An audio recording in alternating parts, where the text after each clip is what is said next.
Okay, rolling right along here. We'll do two sessions on Julius Caesar, and then tomorrow we'll get started on Antony Cleopatra. I will continue with our discussion of the politics of the play, but I want to begin with a broader look at the Rome of Julius Caesar and how different it is from the Rome of Coriolanus. We've seen many aspects of that already. Rome had changed a lot at this point.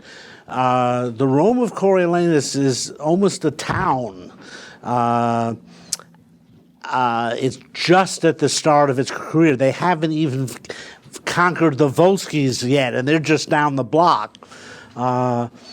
And moreover, we saw what a narrow horizon community the Rome of Coriolanus is. It is so focused on politics. Indeed, the whole effort of the Republic is to focus its citizens on politics, and indeed, they are chiefly citizens.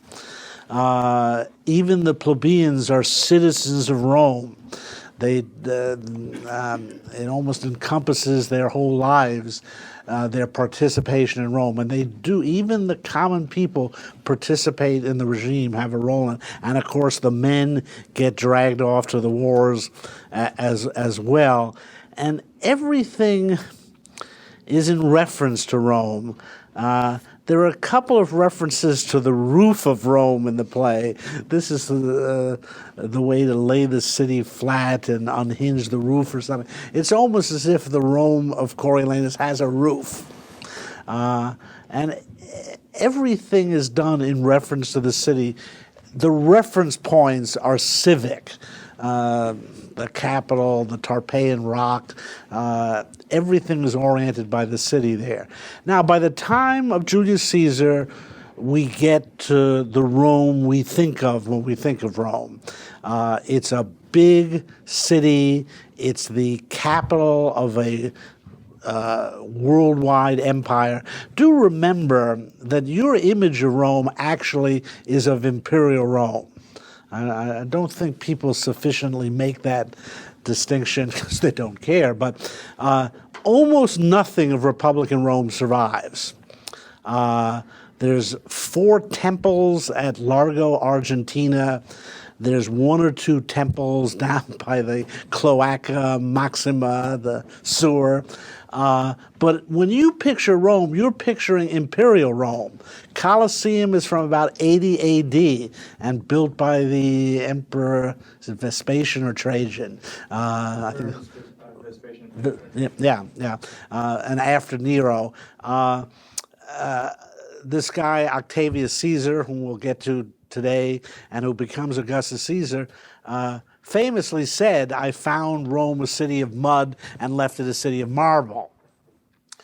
The Roman Republic is just, when you see the Senate building in the Forum, it's remarkably small and unimpressive. All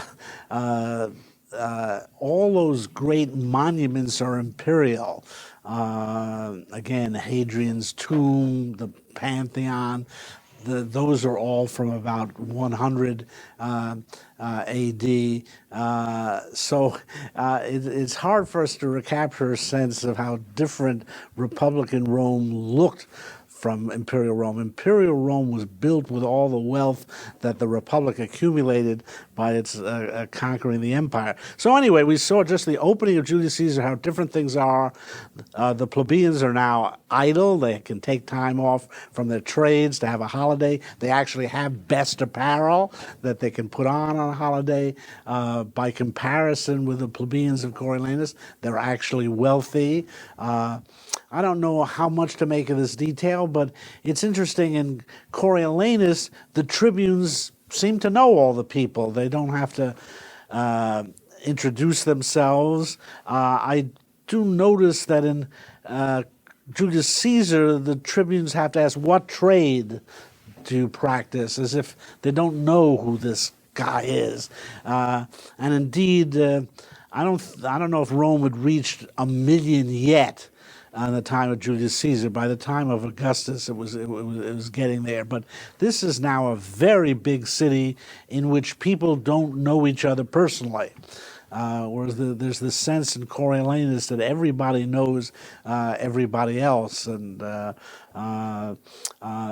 it's one aspect of Imperial Rome, well, what's becoming Imperial Rome, just its sheer bigness makes it different. And we see the consequences now of what Julius Caesar has done to get the populace on his side. But let's talk about some other aspects of the play that show how Rome has been transformed and see in what direction.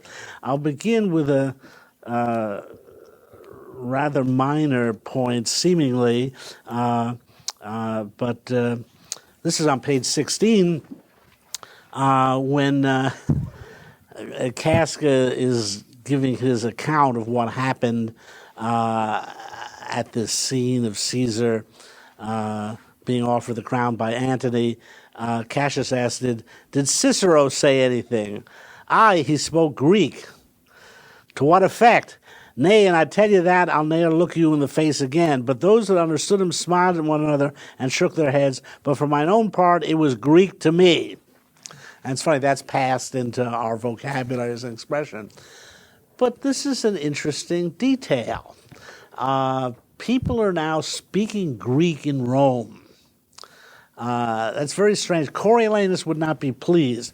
We didn't look at it, but you can, when we were doing Coriolanus, but you can look it up on page 71. It's Act 3, Scene 1. In one of his speeches, he says about line 105, they choose their magistrate, and such a one as he who puts his shall, his popular shall, against a graver bench than ever frowned in Greece.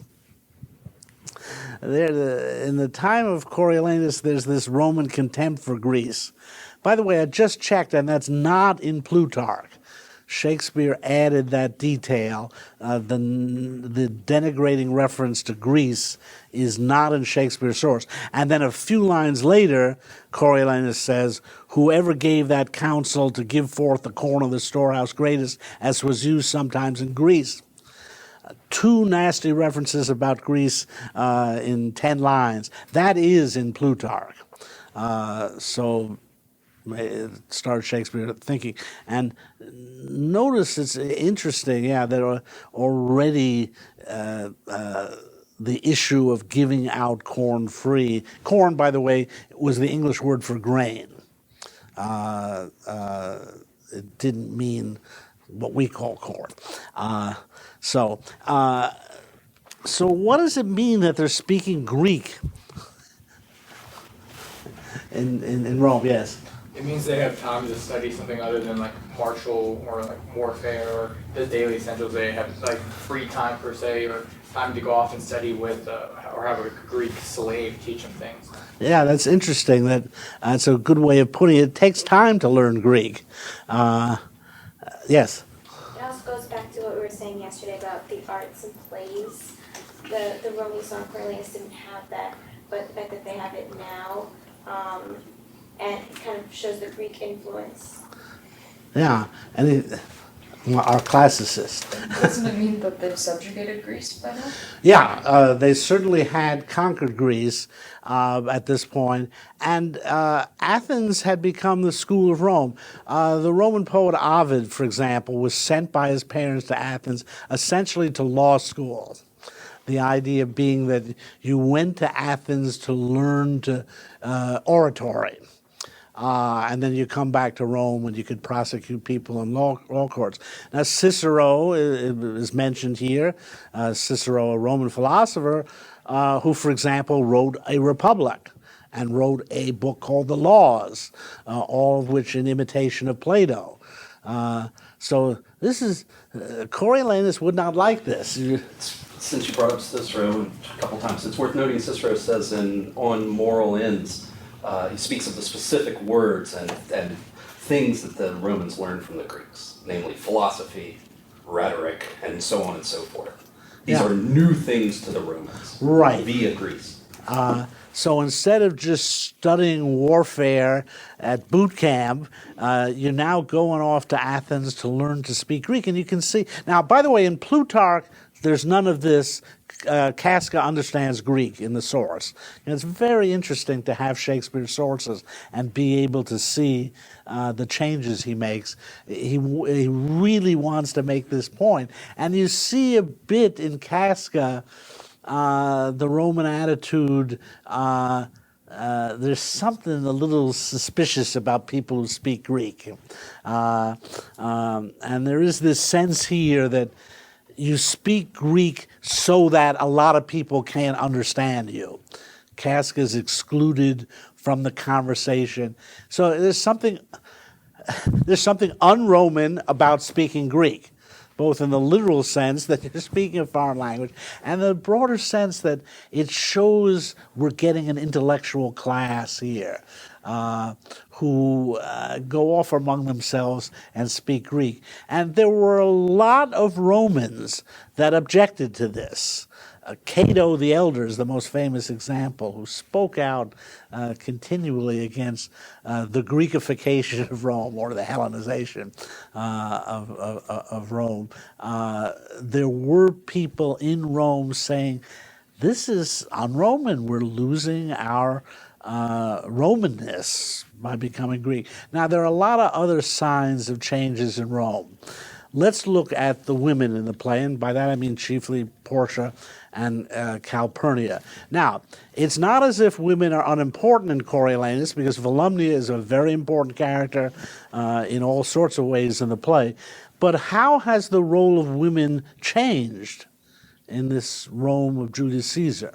If you look at what Portia and Calpurnia do. Yeah. We've shifted from the mother and the son to the wife and husband. And Portia talks to Brutus about how if he doesn't confide in her, if he doesn't trust her, if they don't have like a partnership, then she's nothing but like his harlot and not his wife. So there's this idea that husbands and wives are like a partnership more so, and that they talk to one another. Yeah. Would Virgilia have said that to Coriolanus? Yeah, you really see that difference there. By the way, Portia uses the image, dwell I but in the suburbs of your love, which is a marvelous image when you're talking about the city and its role in people's lives. She doesn't want to be in the suburbs. She wants to be in the center of the city. In particular, what does that mean? What is she in fact complaining about? Yeah.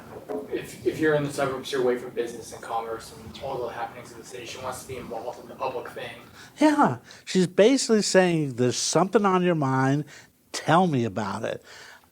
I'm your partner. Now again, Virgilia doesn't say things like that. She is very willing to accept a domestic role. And now, look at Calpurnia too in this regard. What's she doing in the play? It's very different from what Volumnia does. Yes. Well, her primary role is to warn Caesar against going to the square that day. So in a sense, she's similar to Coriolanus' mother in the sense that she's saying, don't take this action that will cause your ruin. But it's a different sort of appeal. It's going to kind of a superstition.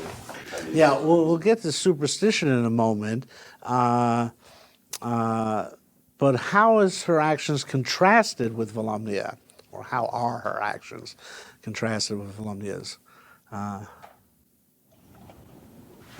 First of all, Bologna is appealing for Rome, and Calpurnia doesn't really seem to be doing that. It's more for Caesar, she's telling him not to. Yeah.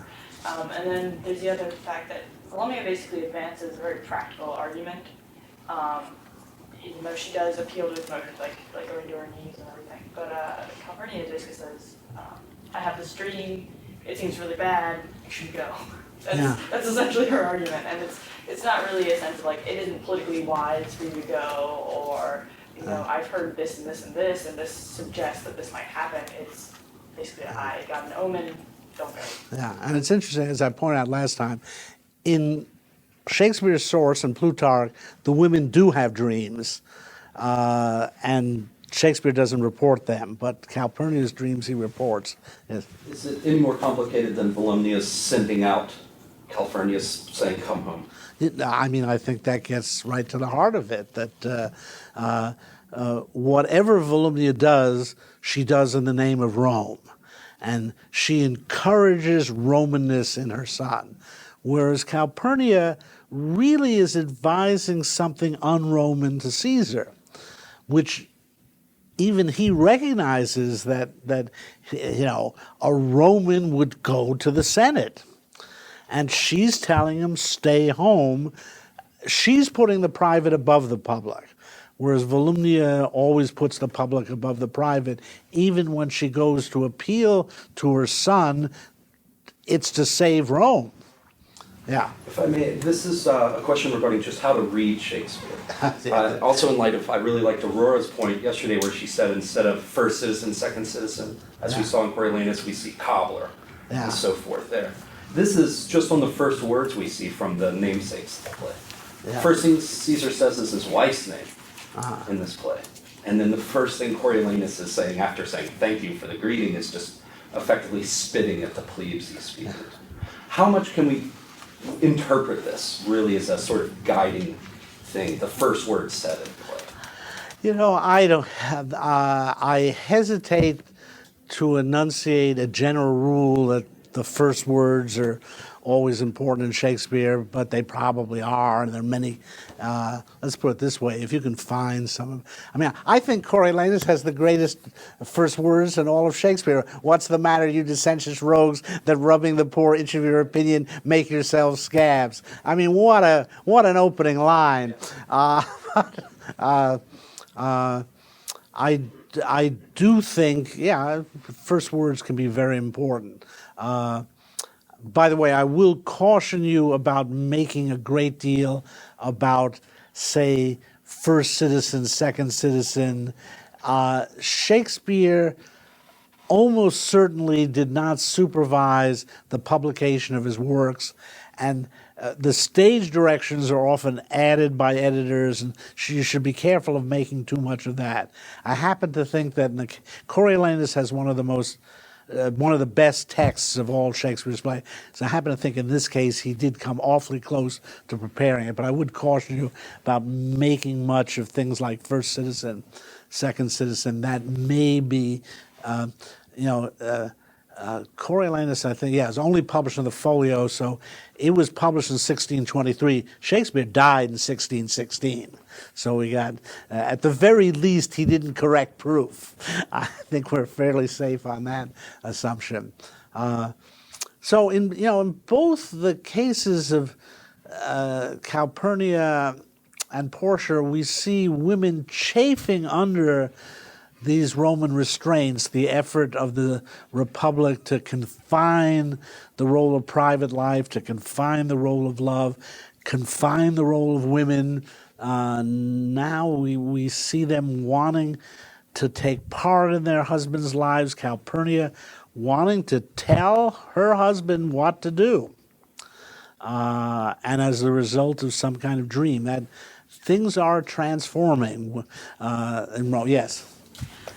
Yeah, I was just going to make a point about the identity of women in these plays as in relation to the men that they're married to or related to. There's a really interesting passage on 36 where Portia is telling Brutus why he should listen to her. And it's because she's Cato's daughter and because she's Brutus's wife. And so on the one hand, we see that these women's identity are still revolving around these men. On the other hand, in this play, that's a source of power. Whereas in Coriolanus, I feel like Virgilia being married to Coriolanus was kind of a reason for her to be in the background. Yeah, again, it's just private life is starting to open up now. there's more opportunities for it. It's taking a greater role in the city. And again, the most important woman in Coriolanus, namely Volumnia, actually is the main representative of Rome in the sense that she wants nothing other than to raise her son to be a soldier of the Republic. And in fact, is willing to repudiate him if he isn't a soldier of the Republic. I have no son, she says. And now, we've mentioned superstition. That's another aspect that has transformed in Rome. What's different about religion? One of you wrote a good little piece on this. I do read these things in between moments in Conan or Letterman. Yeah. Well, we see the discussion of religion or like the gods from kind of standards of human action or character, and then in Coriolanus, and then in Julius Caesar just comes center stage with the soothsayer, for example, and the omens warning Caesar.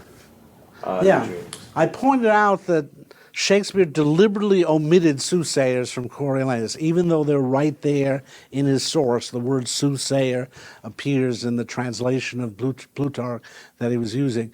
And what does it mean that we have soothsayers now? Or a guy like Artemidorus? Yeah. One thing that was interesting is that at the beginning of Act 2 in Coriolanus, there is a mention of an augur, Yeah. but they never actually say what the augur says. He just says, oh, he has news, but it Yeah. never actually shows up. Yeah. Whereas, I mean, Caesar, it's very explicit what the soothsayer is saying. He repeats it multiple times. He like runs up to other characters to tell them what's going on. And to me, that just implied that Romans had become much more superstitious in some sense. And Yeah. it wasn't that the augur didn't simply play a political role. He was actually determining politics to a certain extent. Yeah, who were the augurs? And by the way, Shakespeare, it's one of his few mistakes. He thinks the word is augurer. He doesn't really. He usually gets stuff right. But who were they? It's like an office for people that tell fortunes. Yeah, but the interesting thing, it's an office. Those guys are appointed by the city to look at the entrails of animals or judge by the flight of birds. Machiavelli is very good on the subject of these augurs.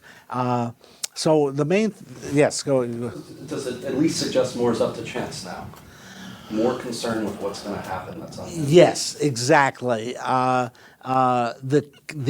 counterweight to this is Cassius saying the famous lines on 11, men at some time are masters of their fate. The fault, dear Brutus, is not in our stars, but on ourselves, that we are underlings. But notice, a lot of people don't believe that anymore in this Rome.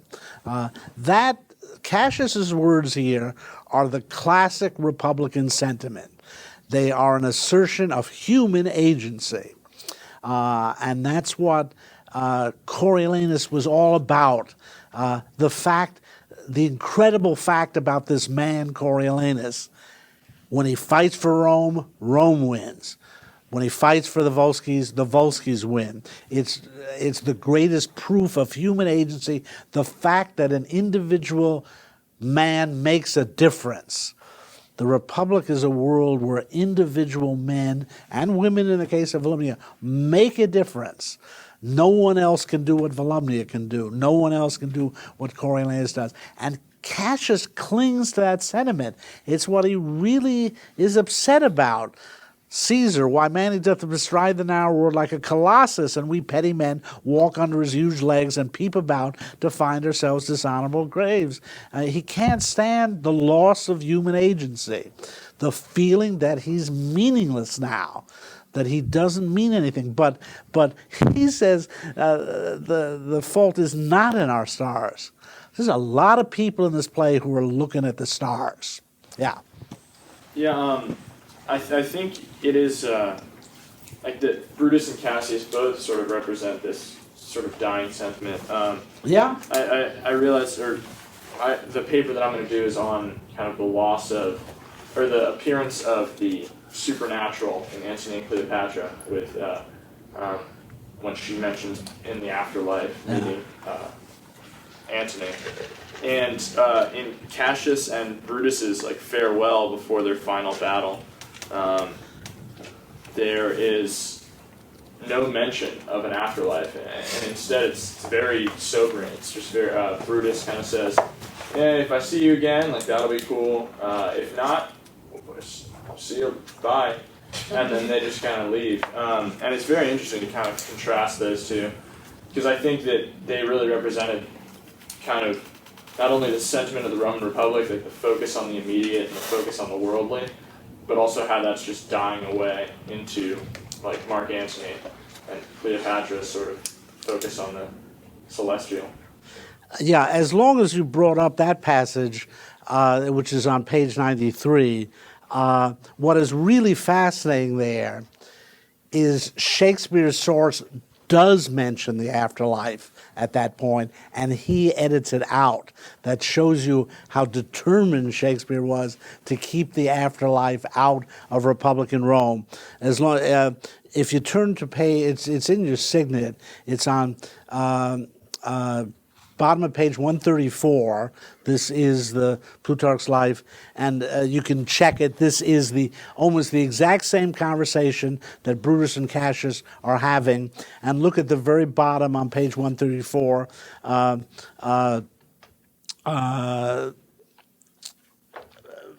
guess as Brutus says, "For I gave up my life for my country in the Ides of March, for the which I shall live in another more glorious world." Now, the amazing thing here is North is mistranslating here. I can't remember if it's the French translation that gets it wrong and then North copies it, or North mistakes the French translation. But there's no mention of an afterlife in Plutarch's Greek. Through the process of translation, the idea of an afterlife crept in here, and Shakespeare knew it was wrong. Maybe he did check the Greek. I doubt it. But this is one of the best proofs of his incredible grasp of how different the ancient Roman world was, and his determination to show its difference. So even when he found a mention of the afterlife in his source for Julius Caesar, he edited it out and edited it out correctly. So who famously is? Oh, go ahead. Oh, sorry. I was just going to make another point about human agency and the soothsayers. I think Calpurnia is actually a pretty strong representative of someone who at least wishes human agency were more important, because by warning Caesar of this impending doom, she's suggesting that if he acted in a certain way, he could avoid that fate, which still... She wants to give him the power to avoid it, but it seems that Caesar's nature is so dead set on never backing down and always going through with his plans that there was never really any hope that he would act differently, which paints a much more deterministic view. Yeah. Of things. What I want you to see is that people are alternating between a sense of human agency and fatalism in this play. It's not yet determined. When you get to Antony and Cleopatra, you're going to see a pervasive fatalism. And this, I mean, in some ways, what these plays trace is the loss of human agency as you move from the Republic to the Empire. The Republic is all about human agency and getting people to participate in the regime. They are citizens. What we're watching, the overarching process we're watching here, is the emergence of subjects rather than citizens. That is, people who are now the passive creatures of an imperial regime. And you can see them wavering here. There's indeed, the people that cling to the Republic are the people who cling to the sense of human agency. But there's a lot of people now who are turning to soothsayers. You can't picture. Coriolanus doesn't consult a soothsayer before he goes into battle because he's absolutely convinced he's going to win. And he's also convinced that only by being convinced that you're going to win will you win. God helps those who help themselves is his principle. But it is interesting to see in this play the increasing reliance on soothsayers and also, of course, the resistance to them. Notice page 32. This is the bottom about line 195. Cassius says, but it is doubtful yet whether Caesar shall come forth today or no, for he is superstitious grown of late, quite from the main opinion he held once of fantasy of dreams and ceremonies. So, I mean, Cassius notes this transformation. This man, Caesar, is now superstitious. He used to have a different opinion. And it's fascinating to see the change. And notice it may be these apparent prodigies, the unaccustomed terrors of his night, and the persuasions of his augurers. And again, there should be no ER in that word, but we can allow Shakespeare one mistake. May hold him from the capital today.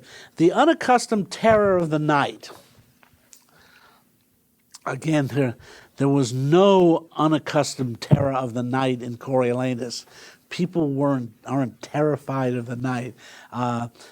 Cassius says the fault is not in our stars, but where do the stars come up in this play? Or the heavens? Yeah. On the night when they're conspiring to kill Caesar, there's this huge, lightning or something weird, some weird storm in which just strange things happen. Lions in the streets. Yeah, and people are really struck by it.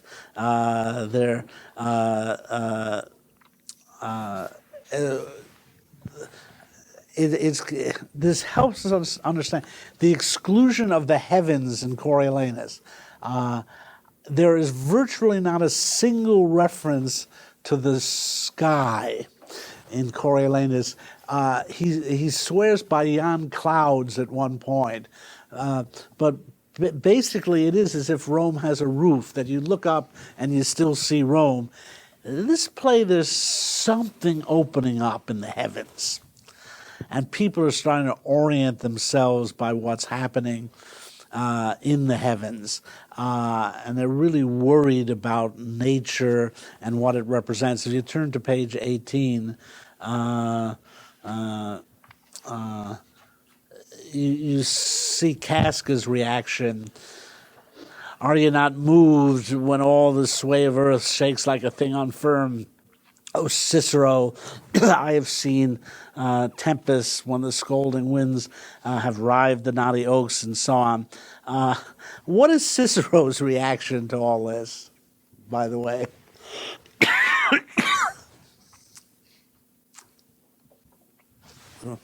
I read the line, why? Saw you anything more wonderful, as a witty rhetoric, because he gives us this long list of the ambitious oceans swell and rage, the threatening clouds, the tempest dropping fire, civil strife in heaven, incenses them to descend destruction, very vivid imagery. And then I just see Cicero saying, why? So you anything more wonderful? As in a kind of witty rhetoric. Yeah, well, what do you mean by witty? I think you're right. But in that he sees this as hyperbolic and... Yeah, it's sort of saying, so what else did you say? Yeah. And then in the other line he says, "But men may construe things after their fashion, clean from the purpose of the things themselves." And so he's referring to how Casca is interpreting all of these events as a kind of pre-warnings of Caesar's ambition and what's going to happen in Rome. And Cicero was kind of telling him, you're seeing it through that lens. But that has to do with more with how you're viewing it than necessarily with the storm itself. Yeah. Now Cicero, go ahead. I just thought it's similar to the way that Calpurnia's dream happens, where Caesar's like, okay, I won't do that, and so they're using these dreams or these omens as a way to justify or not justify that. So we're seeing a division in Rome now There are people who are orienting themselves by the heavens, by dreams, by prophecies, but other people are resisting that in Rome, and in effect see it as very un-Roman if you go by the standards of the Republic. Now, who is Cicero? Famous person. Yeah. Essentially, he was a lawyer by trade, but he was a philosopher that we come to know a lot of books from. Yeah, And also an orator, but orator and philosopher are more or less the same thing. Yeah, he's the only big-name philosopher to appear in any of Shakespeare's plays. And do you know what his philosophy was? Was it Stoicism? What? Was it Stoicism? No, he was not a Stoic. Yeah, he was an academic skeptic, is the way we classify him. And you see it right here. He's very skeptical. What are you getting all bent out of shape over? Because there was a thundercloud. Basically, it's very philosophical, his attitude here. It's saying there's a natural order and we shouldn't interpret it, and this is all, what's the big deal? What are you getting all upset over? Again, Shakespeare makes a point of showing, if you will, the older attitude towards these things among the Romans. That helps highlight what's getting bent out of shape in Rome now, that people are looking for guidance from the heavens, which means not guidance from the city. Yeah. Isn't that a Greek influence, though? I mean, Epicurus, or Cassius the Epicurean, Brutus the Stoic. Yeah, were you the one that wrote on the? Yeah, that was very interesting. In fact, let's go into that now, because what I'm getting at here is all these un-Roman things that are happening in the late Republic. One of them is a new, private life among the women. Let's say kind of private religion. Here's Casca performing what used to be a state function. The augurs were supposed to predict the future, but now every Roman thinks, well, I can read the heavens and come up with some idea from it. And now we got a philosopher striding the streets of Rome. That also is very un-Roman and un-Greek. So you wrote some good stuff on this. Why don't you say something about the place of philosophy now? Well, what I thought was that you see the major Republican characters, those who are really trying to bring back the Republic, are Cassius, Brutus, and I guess maybe we could put Cicero in there, I'm not sure. And those were all philosophical characters too. Yeah. So basically I saw Shakespeare trying to, in the wake of a receding Roman Republic, this decadence comes in, the softness, and he kind of offers up philosophy as potential solution, because I saw these philosophical characters are the ones trying to restore the Republic, but they also make mistakes that are like characteristic of their philosophy. So, for example, Cassius, he's a really passionate guy. If he were more, and so when he hears news of Brutus being killed, he kills himself. So if he hadn't done that, if he had been more stoic, it wouldn't have killed himself. And also, he's an Epicurean, so he can't think that Caesar is a god, which is why he kind of becomes envious of. I could see envious, or maybe you have a different interpretation of that. But philosophy doesn't seem to be able to restore the Republic. Yeah. Now, again, this is very interesting. These are the only characters, I believe, in all of Shakespeare who are identified with a philosophical position. I mean, many of his characters make philosophical reflections, but they're not labeled as having a philosophy. And it's very clear in the play that Brutus is a Stoic and that Cassius is an Epicurean. Now, what can you tell me about those philosophies? Well, first of all, they're Greek. Stoa is the Greek word for porch, and Stoicism came out of the Greek world, and Epicurus was a Greek. So again, if you want to talk about the Hellenizing of Rome, one good example would be they learned Greek and started reading Epicurus and Zeno and picked up these foreign philosophies, as Cato would say. But specifically, what can you tell me anybody about Epicureanism or Stoicism? Yeah, Epicureanism, I guess the way it is here is materialism about the world. Yeah. I think it bought into the atomistic view of nature, and so basically it amounts to the rejection of all these omens and this the rejection of God having agency. You make a very interesting point about the connection between Cassius's Epicureanism and his skepticism about Caesar being a god. That's very. And so the Epicurus basically said there are no gods, and if there are gods, they don't care about us. So let's forget about the gods. And Epicureanism was enormously influential in Rome through the poet Lucretius, the Latin poet, who adopted Epicureanism. Why is Epicureanism un-Roman? It's easy to suggest that it's very apolitical or unpolitical. Yeah. We always say Epicurus, that garden dweller. Yeah. Meaning that once you just have knowledge, you have happiness, and you retire to your garden. Yeah. There's no reason ever to participate in public life as a Stoic. It's unpolitical, it's virtually anti-political as a philosophy. It basically says you cannot achieve happiness in public life. You can only achieve happiness by detaching yourself from things. And yes. If you're an Epicurean and you think there's nothing after death, so there's no immortal memory to live on, which is very contrary to the idea of Coriolanus. Yeah, in other words, an Epicurean ought not to be a politician. Yeah. Don't tell it to Wiener. And part of the reason for that is that happiness in the Epicurean sense is the goal, or pleasure is, but how you achieve it is by lowering your standard of what makes you happy. Yes. So that's kind of the opposite of, fulfilling yourself through ambitious pursuits. Yeah. Now it's interesting. Look at page 92, where Cassius says at the bottom, line 7, says, "You know that I held Epicurus strong." Again, it's a very strange moment. Where, did the congressman you met yesterday refer to his philosophy? Did he say, "You know that I held Immanuel Kant very strong"? I mean, here's a very political man saying, "I know that I held Epicurus strong and his opinion. Now I change my mind and partly credit things that do presage." The same transformation Cassius noted in Caesar.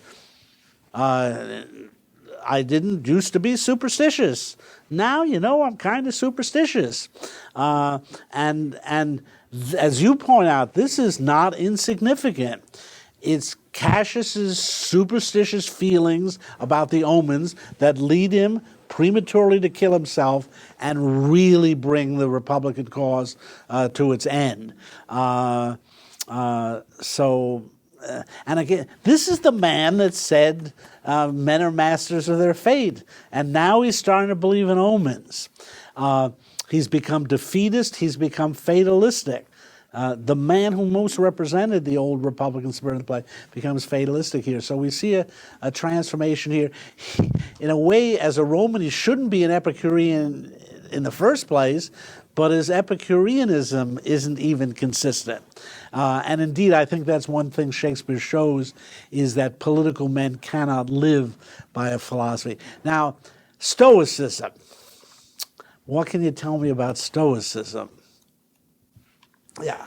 It's philosophy taken from the Greeks. It champions the control of your emotions, in that you should approach life only worried about the things that you can control, and everything else you just allow to pass over. The most extreme form of Stoicism, that if a loved one dies, it makes no sense to expend your energy in grief. Does that come up in this play? That's Stoicism. Yeah, we'll get to that in a minute. But just now, again, Stoicism. One of the great sources of Stoic philosophy is the Roman Emperor Marcus Aurelius. Now, that's 2 centuries later than this play, but again, it gives you some idea of the extent to which Stoicism permeated Rome. If an emperor started writing Stoic writings, now. What's the relation of Stoicism to politics? It's easy to see that Epicureanism is un-Roman. I think most people would tend to say that Stoicism was very Roman. Why would they say that? Yeah. There was a sense in which Cornelius was kind of stoic. When he leaves in Spanish, he tells his family not to cry for him. And then they just need to go on. Yeah, we often use the word Stoic in the non-technical sense to refer to the Romans. They were very Stoic people, by which we mean they were tough and they didn't give in to their emotions. But clearly Coriolanus is not a Stoic in the technical sense. What was the Stoic attitude towards politics?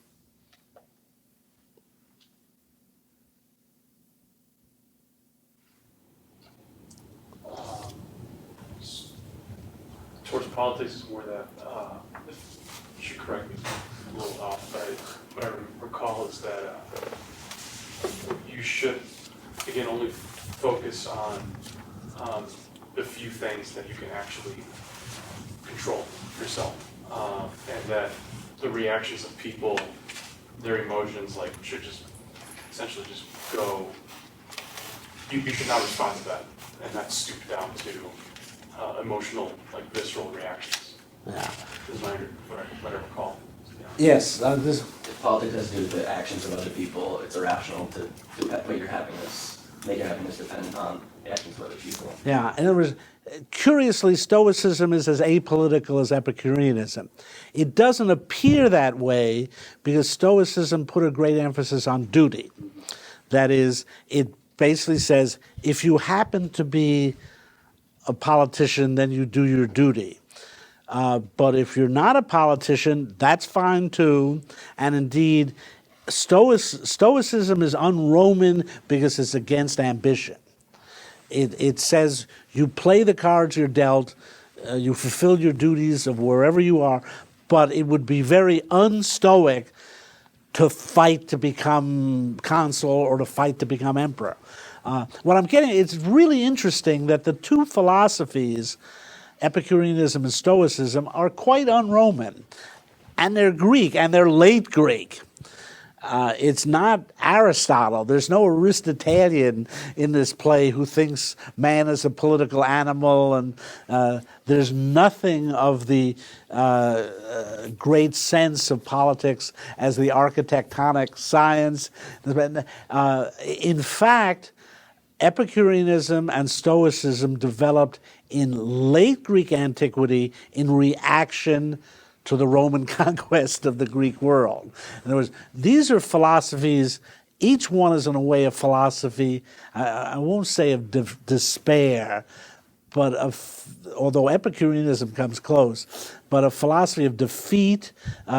These are not philosophies of active human beings.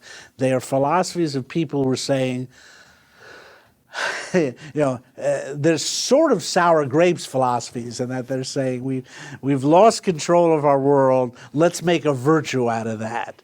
The Greeks are no longer ruling anything. We're just the slaves of the Romans. And so, Epicurus' reaction is, okay, let's just enjoy it. Let's enjoy not having the responsibilities of command anymore. Stoicism is a little different, that it says, let's, we accept our responsibilities, do our jobs, but above, and so you have the paradox of Marcus Aurelius, the Stoic emperor. And really, it's this curious fact of an emperor who has a kind of contempt for politics, who's saying, I'm not fulfilling my life through being emperor. I am emperor, so I have to do these imperial things, and I'll be the best emperor I can be. And he was one of the good emperors.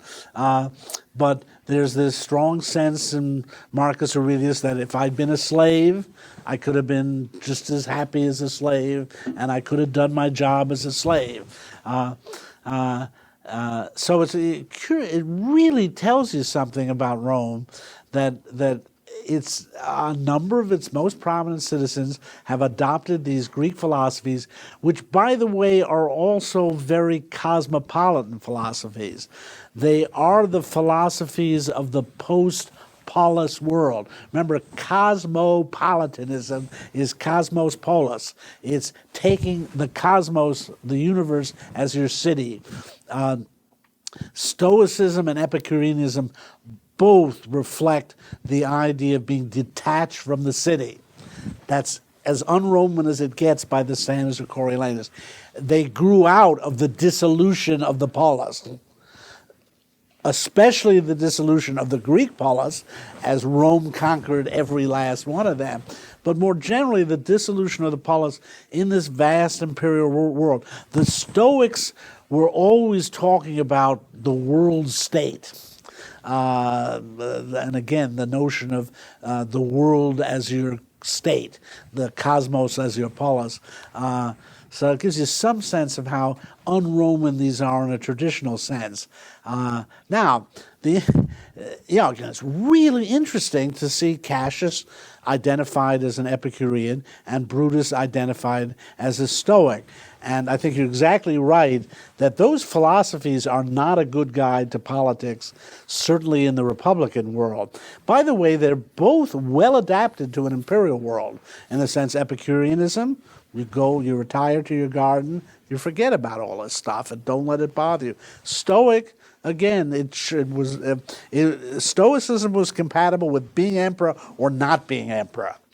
And certainly its main thrust was, if you aren't emperor, you shouldn't be striving to be one. These are good philosophies for an empire, not so good for a republic. But Shakespeare adds the other dimension to it, that in fact they're untrue to their philosophies.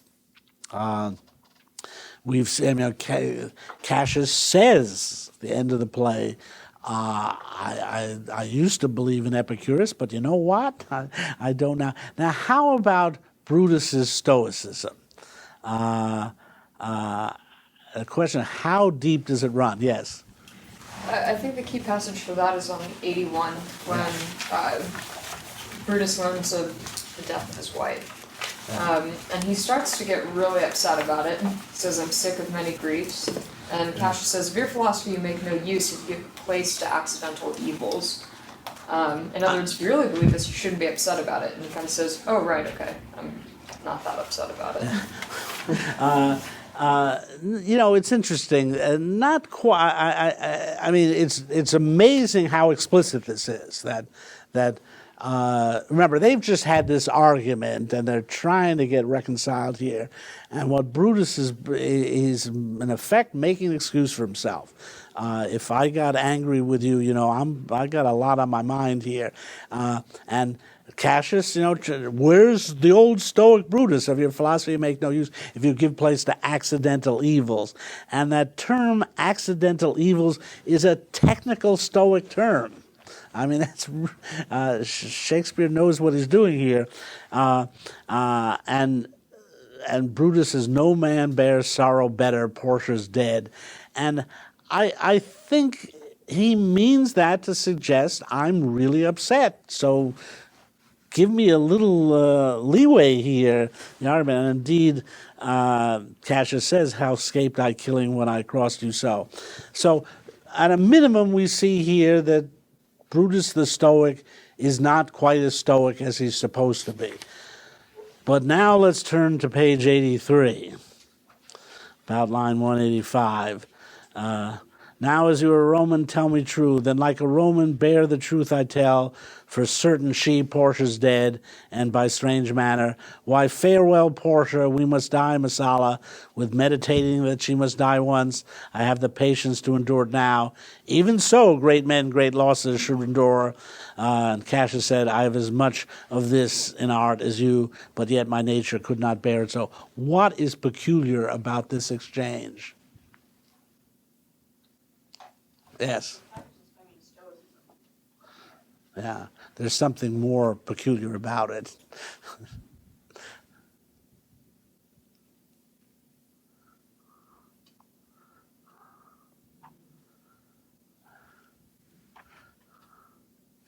Yeah. It's kind of strange that Brutus has already thought about Portia dying, and has accepted that, or just looks It's for it. stranger than that. I mean, he's acting as if he doesn't know she's dead, right? He, bottom of page 82. Had you letters from your wife, my lord? Bruce says, no, Masala, nor nothing in your letters rid of her? Nothing, Masala. We know from the preceding page he knows she's dead. That methinks is strange. Why ask you? Hear you aught of her and yours? No, my lord. Now, right. He's trying to elicit from Masala the statement that Portia is dead, as if he didn't know it. And then, yes. Well, on the previous page, he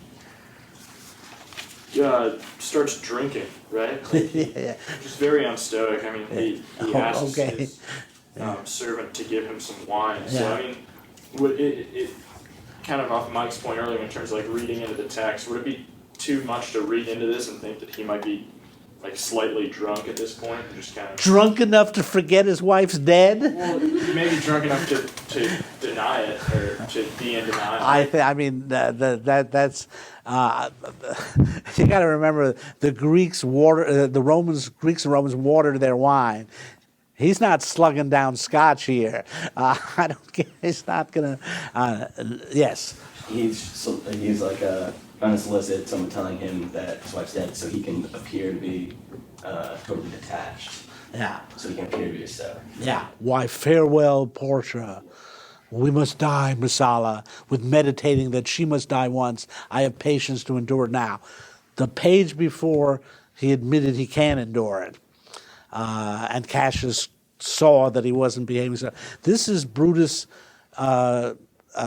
putting on the Stoic act in public. Now, again, I should tell you, this is very controversial. The standard interpretation of this moment is that Shakespeare made a mistake, this is referred to as, in the technical terms, as the double revelation of Portia's death. Many people have noticed the oddness of this. That on the preceding page he knows she's dead. On this page he doesn't know she's dead. The standard interpretation is that Shakespeare wrote it one way or the other. He first wrote that Brutus didn't know Portia was dead. Then he decided, it would be good for the reconciling Brutus and Cassius to have Brutus reveal that Portia's dead, so he wrote the other thing, and then forgot to change it. I find it very hard to believe Shakespeare was that dumb. Another argument is textual, that people think that Shakespeare wrote two versions of the scene, unfortunately, when the editors went to publish it, they didn't realize there were two versions and they forgot and left both in. I find that pretty implausible too. I think this is very deliberate on Shakespeare's part. Alan Bloom makes this argument in his essay on Julius Caesar and Shakespeare's politics, that this is Shakespeare's ultimate comment on Stoicism, that it was a show. It was staging your Stoicism, that deep down Brutus is not Stoic. He's affected by these events, but he would like to maintain his public image as a Stoic. And what's really striking, in some ways even more strange, is Cassius's behavior here, because he doesn't say, hey, wait a minute, Brutus, we were just talking about Portia's death a few minutes ago. Instead, he says, I have as much of this in art as you, but yet my nature could not bear it so. Cassius goes along with the Brutus myth because he needs it. He's needed from the beginning. People trust Brutus because of his stoicism. If you're stoic, you're noble, and you're not self-interested. What you do is your duty. And so this is part and parcel of Cassius's whole idea of trotting out Brutus, the noble Brutus. This is an extraordinarily strange moment. And again, there's many ways to try to get around it, but I'm going to take it very seriously and say that Shakespeare is showing something about Stoicism here and about Brutus. And again, I liked your paper when you talked about it. Philosophy just doesn't work in Rome. It just, and indeed, you might say more generally, philosophy, it's like you can't run a country by a philosophy. You can't have an Epicurean country or a Stoic country. I will say that Cicero comes out pretty good in this play with his skepticism. And again, we'll never know what would have happened if the conspiracy had included him. His philosophical position might have helped them. But anyway, did you want to comment on that? Yeah. Oh, not for that. The common charge against skepticism is that it's philosophy of inactivity. That if you have any proposition, one that's equally good for the other side, and therefore you can never really choose. Yeah. But, Cicero was a very active politician. They kill him. The Antony party kills him because he's a threat. And he did make this amazing series of speeches, Philippics, attacking Mark Antony in the interim between the assassination and Cicero's death. So he is a case of someone who was quite effective politically. There's some issue about the historical Cicero. He appears to have been physically a coward, and that was a problem for him, that he was intimidated by the Caesarean party out of fear for his life, with good cause, as it turned out. But there's a way in which skepticism could help you politically. It certainly helped him as an orator and a lawyer. He could argue any side of a question.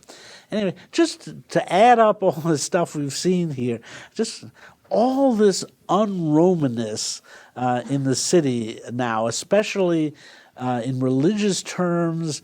You got people believing in private oracles or not believing them, but in any case, there's all these sources of revelation in the city that are not governed by the polis, that are not civic functions anymore. You got philosophies abroad, and they're foreign philosophies, they're Greek philosophies, they're and even anti-political philosophies.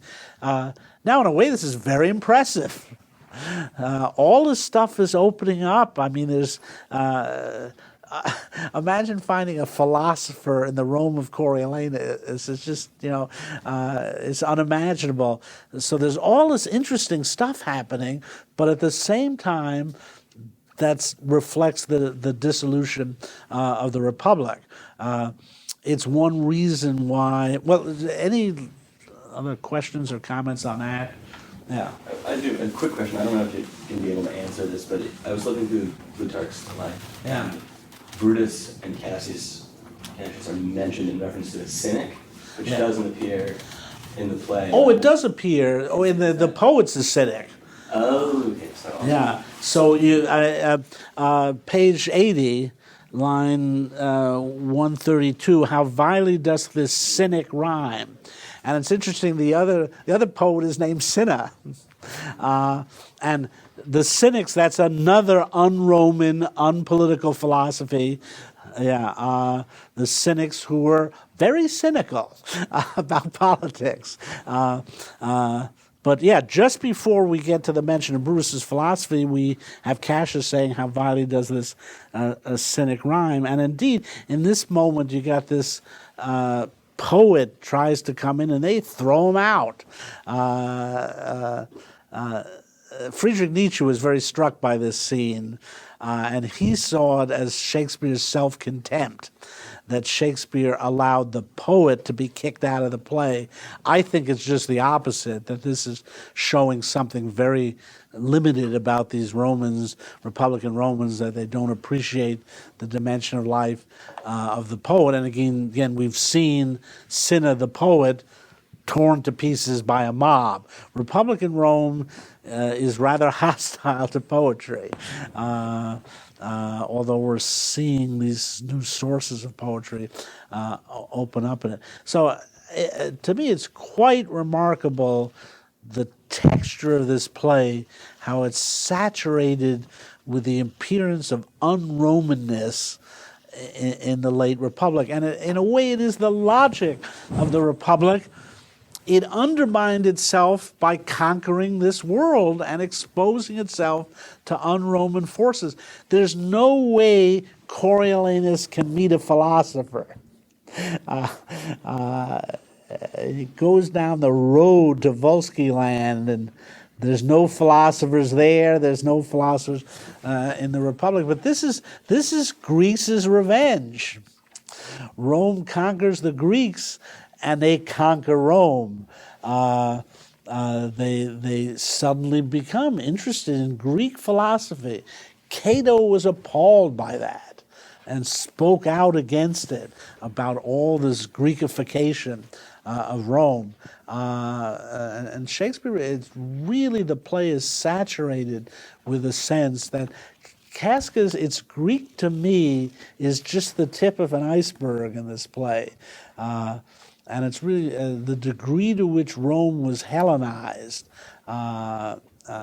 Even their gods began to, we sort of say, oh well, Zeus is Jupiter and Aphrodite is Venus and so on. That's pretty remarkable when you think about it. That the Romans allowed their gods to be reshaped on Greek models. So let's return now to the question. I mean, this shows you why it may not have been possible to restore the Republic. This is famous. How are you going to keep them down on the farm after they've seen Paris? This was a famous song after World War I, and all these American troops who'd been to France and so on. How are you going to keep them down on the Roman farm after they've seen Athens? It's a real problem for Romanists here. But again, I hesitate to impute determinism to Shakespeare. That is, this play is about a debate between a human agency, a sense of human agency, and determinism.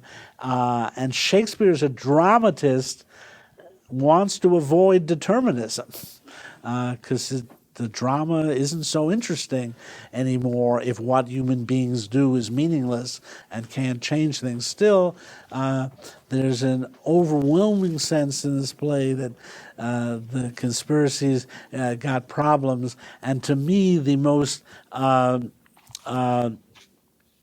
ominous line in the whole play is on page 60. Brutus is given this oration. We're about to talk about it. He's made his arguments, and the plebeians are persuaded. But what does one of them say? Let him be Caesar. In some ways, that's the end of the Republic right there, where what they're saying is, oh, sure, it was great. You can kill Julius Caesar, but we need a Caesar. And by the way, there you see the name turn into a title. Let him be Tsar. Let him be Kaiser. That's the greatest irony of the conspiracy. That's when you discover they killed the body, but they didn't kill the spirit. They didn't kill the spirit of Caesarism. That what these plebeians want is a Caesar. They want a guy that will rule them and settle all their issues for them, and indeed, give them bread and circuses. So we got some interesting paper about this. Now let's turn to the great moment of the speeches. It is interesting. Everything, the turning point of the play hinges on speechifying, and the conspirators have stripped themselves of their nuclear weapons, Cicero's oratory, and let's compare Brutus and Antony now, see something of what transforms Rome here. So let's compare these orations. How would you characterize Brutus's oration? Yes. Well, I think it's interesting that Brutus repeatedly appeals to the public's sense of reason and wisdom. Yeah. And he's trying to get them to calm down and analyze the situation soberly and recognize that while we all love Caesar, what I and my fellow conspirators did was necessary to preserve the Republic and prevent us all from becoming slaves.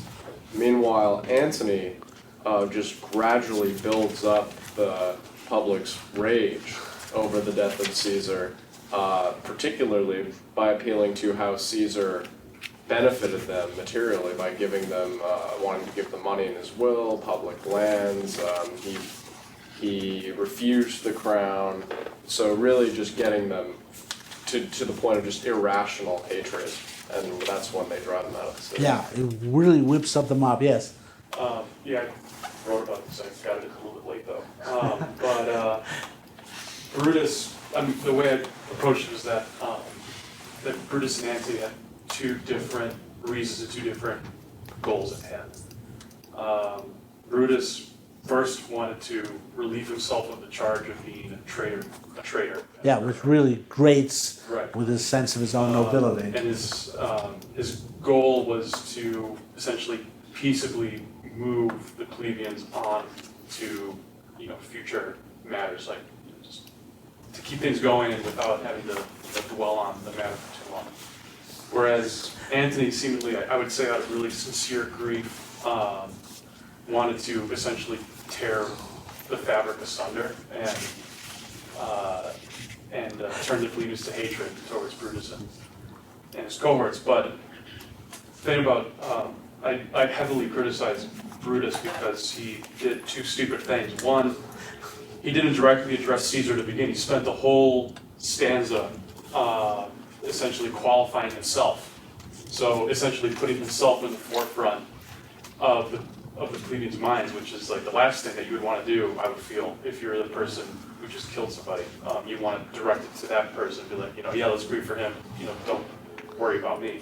And then the second thing is that he basically based his entire justification for killing Caesar was based on the one thing that Caesar focused the most on, which is to sell himself as being somebody who's not ambitious. Like, he put a lot of political capital into displaying humility. So essentially Brutus, this is sort of a military strategy, but Brutus attacked where Caesar was most reinforced, which is just dumb.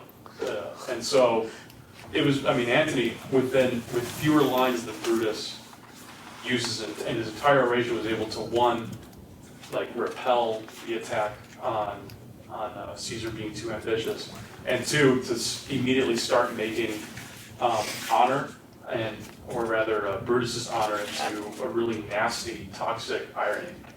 I like that phrase, toxic irony. Yeah, and it was, and then he continues the reverse psychology on the fickle plebeians for the rest of the time, and it's an easy checkmate. Yeah. What's the most basic difference between their speeches? Length. Prose versus prose. Yeah, one of the first things to note is Brutus speaks in prose and Antony in poetry. By the way, there is no historical source for these speeches. It's really interesting. Ancient historians were always, putting speeches in the mouths of characters, Pericles' funeral oration and Thucydides being the best example. Shakespeare created these speeches out of almost nothing.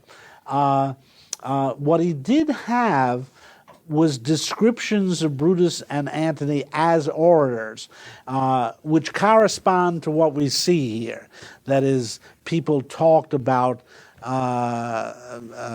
how laconic Brutus's speech was, and how flowery Antony's speech was. Interesting, the adjective that was used of Antony's speechifying was Asiatic, that he was in the Asiatic mode, the extravagant mode. From that, Shakespeare creates these speeches. Now, I do want to say something in defense of Brutus. It's not as if this speech is completely inappropriate, and indeed it isn't initially ineffective. It is ineffective in the sense that by putting the focus on himself, he leads the crowd to say, let Brutus be Caesar, which defeats Brutus's purposes there.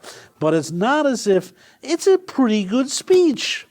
if we didn't have Antony's speech, we might think this is going to work. Yeah.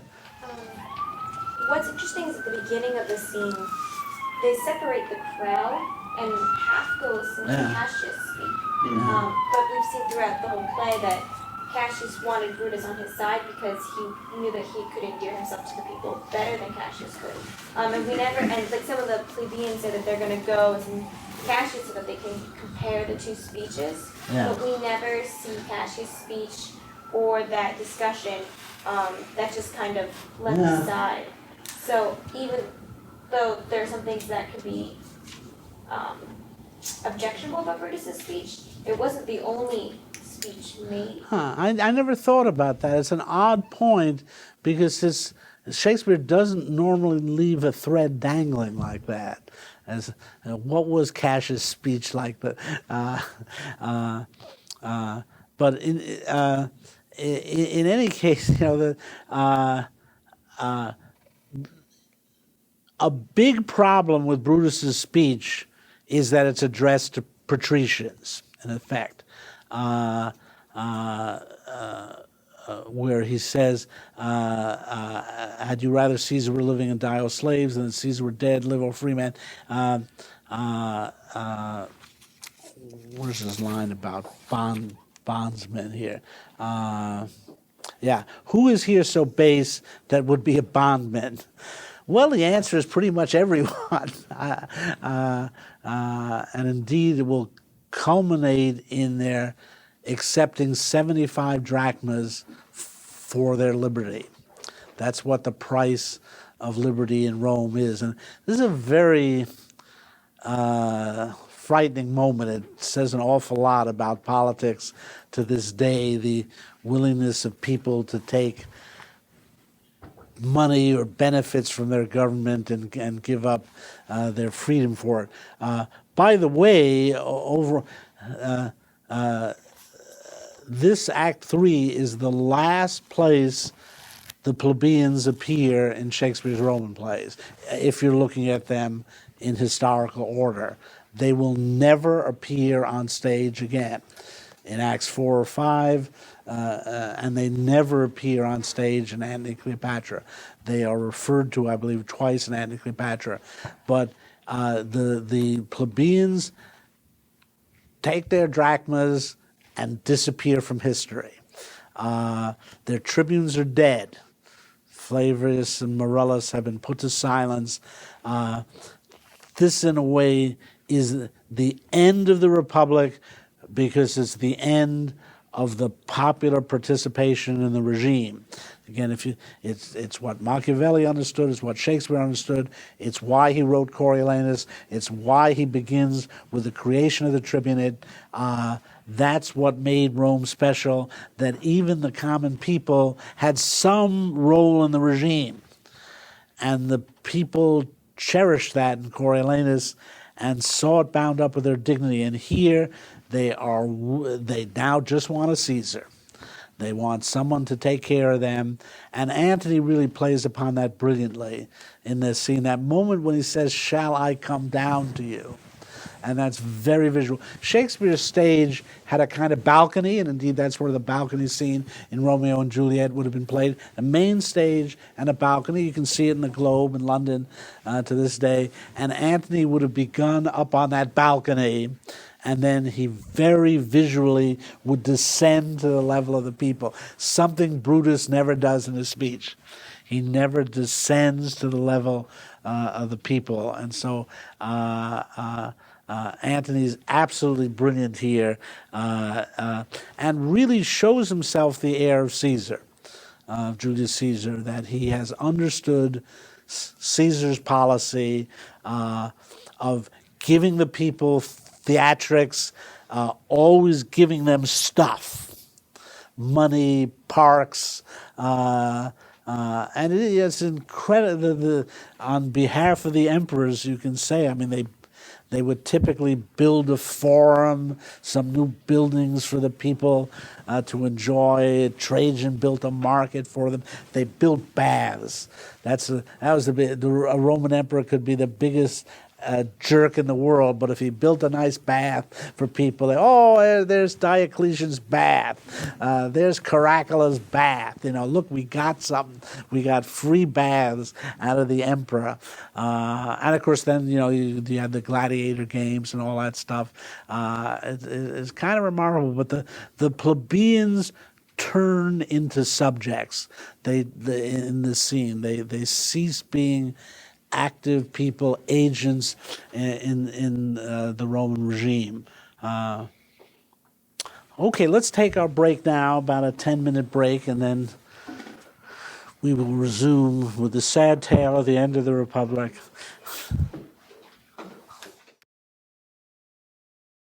Where I first must begin, but Alan corrected me about Cato, and there's two Catos, and I was unclear in my own mind that I was referring to the elder Cato, who's from the 2nd century BC. He's the one that invade against Greek things, but I think it's his grandson, Cato the Younger, was in fact a Stoic, Alan pointed out.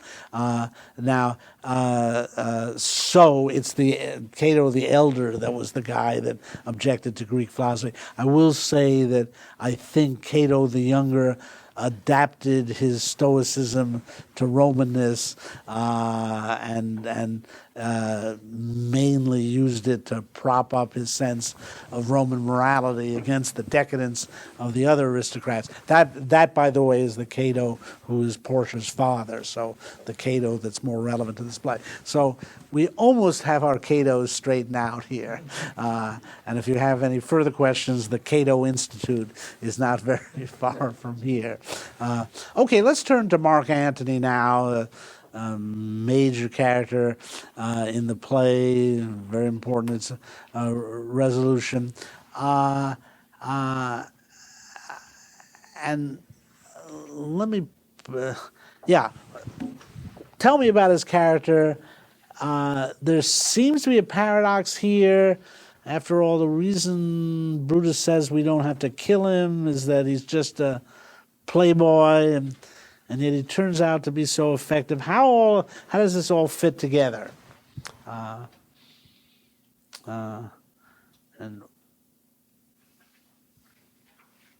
why is Antony the new man of Rome here?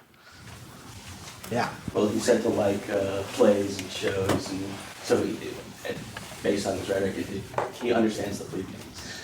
Yeah, it's a very interesting point that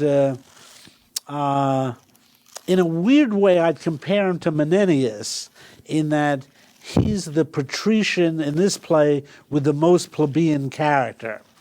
And that, like Menenius, he knows how to party and he likes wine, and it proves to be very useful when he has to work with the plebeians.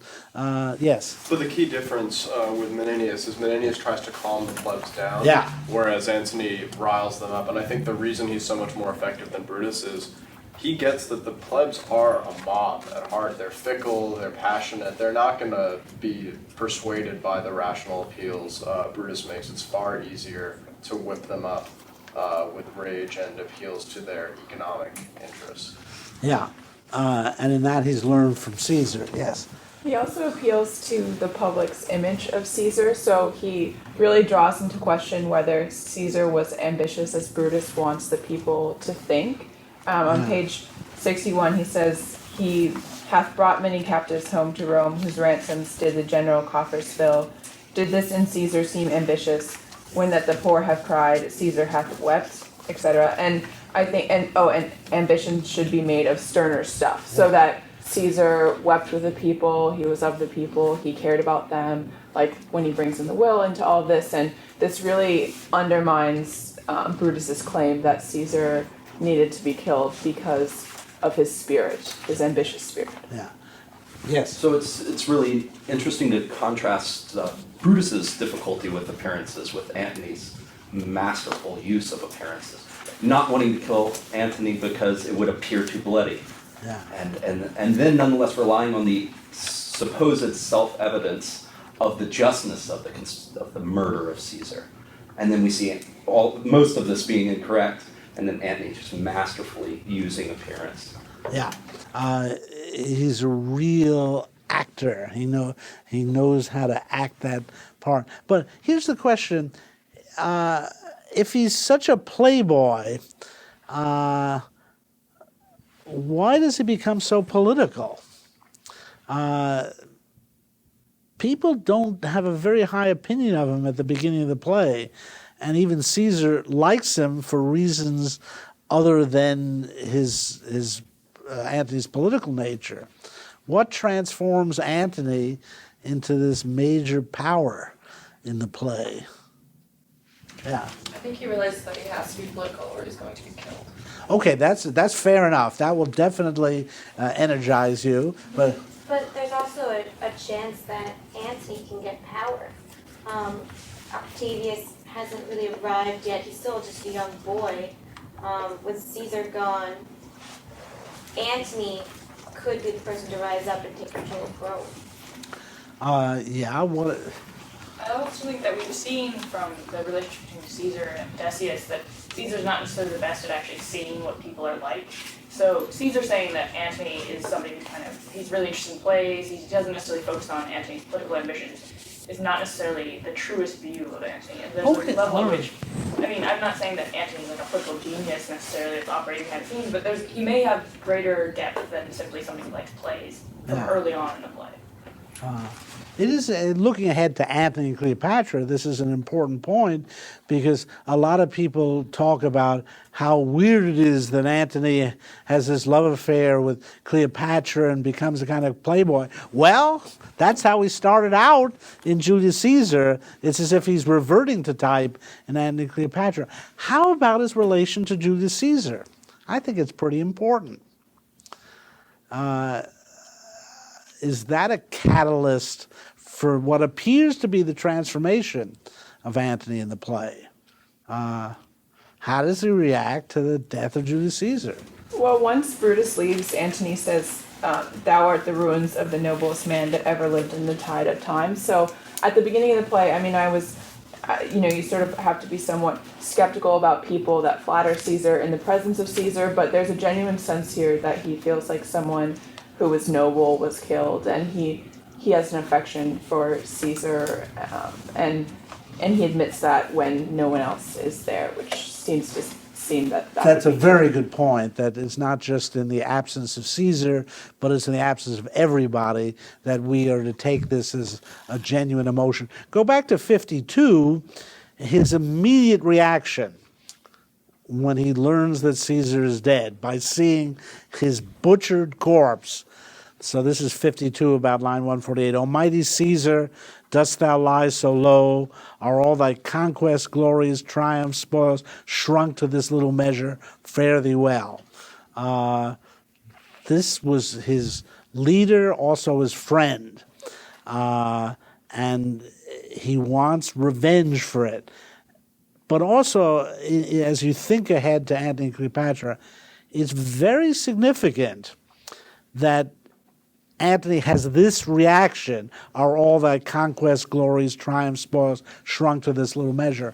When you consider the contempt that the Antony of Antony and Cleopatra develops for Romanness and his turn to things Egyptian, in some ways it's rooted in this moment that Caesar's death has taught him a lesson in the futility of political glory.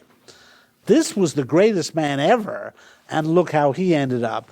And then a very interesting moment. "I know not, gentlemen, what you intend. Who else must be let blood? Who else is rank? If I myself, there is no hour so fit as Caesar's death hour, nor no instrument of half that worth as those your swords made rich with the most noble blood of all this world. I do beseech you, if you bear me hard, now, while your purple hands do reek and smoke, fulfill your pleasure. Live 1,000 years. I shall not find myself so apt to die. No place will please me, so no mean of death as here by Caesar, and by you cut off the choice and master spirits of this age."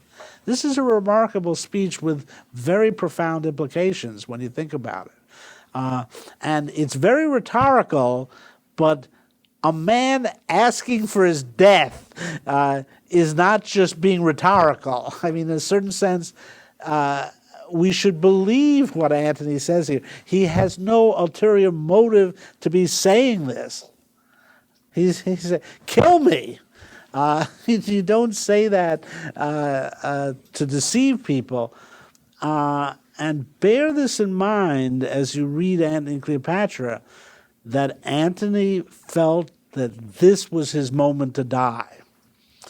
That the moment to die was with his friend and the noblest man he knew and his master, the man he had served. And he says, live 1,000 years, I shall not find myself so apt to die. When you see the vacillations of Antony in Antony and Cleopatra and his loss of his sense of purpose, I think it has something to do with his sense that he should have died at this moment. He should have died with Caesar. Now, he lives on, and very quickly he formulates the plan of his revenge, and he does what he needs to do to avenge Caesar, and he does seize the opportunity to try to become ruler of Rome, and all of that. But I think there's some deep psychological truth to this moment that Antony loses something when he does not die at this moment. It's quite extraordinary. And again, we see it in that speech that you were quoting on page 56, that thou art the ruins of the noblest man that ever lived in the tide of time. By the way, note, Brutus is the noblest Roman, but Caesar is the noblest man. And that you can see how Antony would make that distinction. And this is when he comes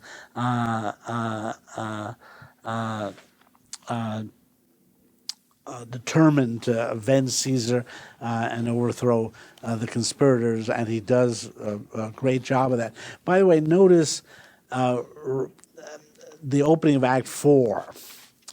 We've had this tremendous excitement of the speeches, and then we've seen the mob tear Cinna to pieces, and then we see this scene of the emerging second triumvirate, Lepidus, Octavius, and Antony, just cold-bloodedly marking men for execution.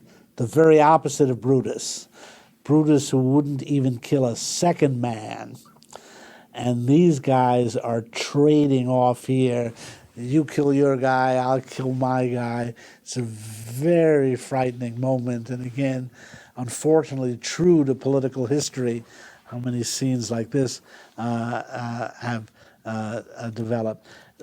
So we now have a party forming here. Two parties, Cassius, Brutus, and the remaining conspirators against Lepidus, Octavius, and Antony. Notice the different nature of parties now. In Coriolanus, the parties had a kind of natural basis. Quite frankly, the rich versus the poor, the patricians and the plebeians had different roles in the regime. Now we see parties forming around factions. There was a Pompey party and a Caesar party. Now there's going to be a kind of Brutus Cassius party and a Octavius, Lepidus, Antony party. It again shows how politics is increasingly becoming personal for all Brutus's hope to restore the Republic and an appeal to Roman virtue and the public good. That's gone now. And how does the military situation develop? And Shakespeare's pretty good on the details here. Again, Cassius and Brutus make mistakes, visible mistakes that suggest they might have won a victory here. They're not at a loss here. They have major armies. under their command. In fact, I think their armies outnumbered the armies of Antony and Octavius.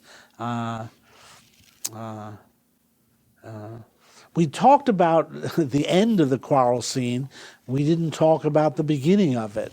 What does the quarrel between Brutus and Cassius show about their cause? Yes. Well, Brutus asks for money from Cassius. Yeah. And Cassius also is taking, I guess, bribes for selling offices. So what this shows to me is Cassius is not nearly as principled as Brutus, and Brutus is not as politically savvy, I guess, if you can't raise his own funds. Yeah, you do see the weakness here. Basically, Cassius has gone over to the imperial system. The whole problem with the emerging imperial system was bribes. Julius Caesar was immensely wealthy. Originally, he was immensely in debt. He borrowed huge sums of money to finance his political career. Then, when he became this great general, conquered Gaul, conquered Egypt, he was just fabulously wealthy from the booty he was able to gain in these places. And what we're seeing, the Republic did not run on money. Now we're starting to see a regime that runs on money. Money is very important. How does Brutus come off in the scene? What's your reaction to his?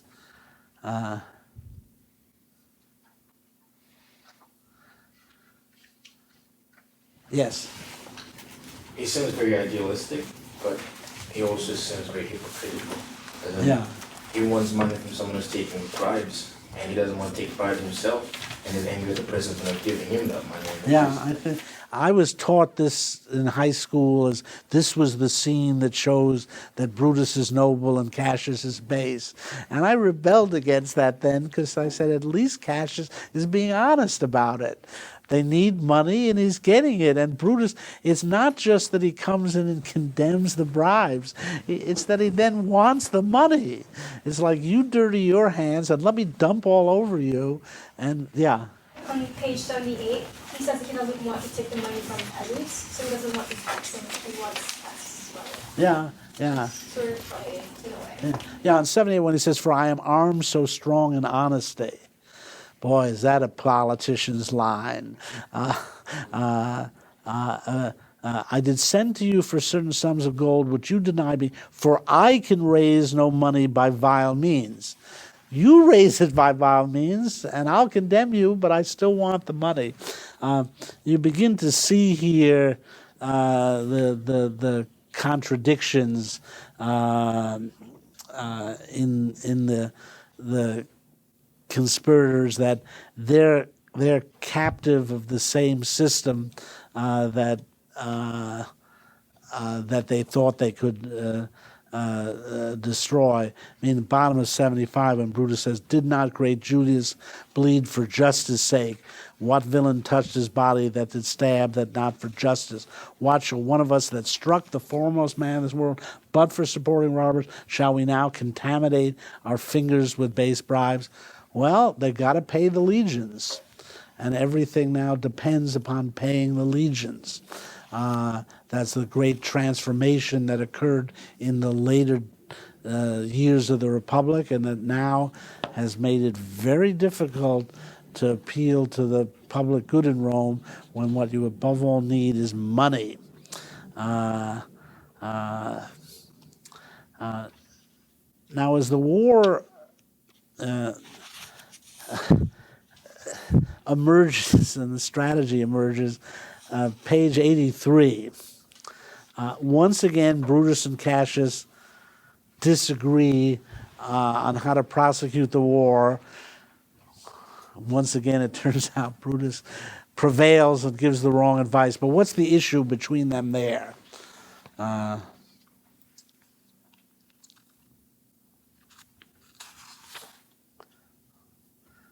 Yeah.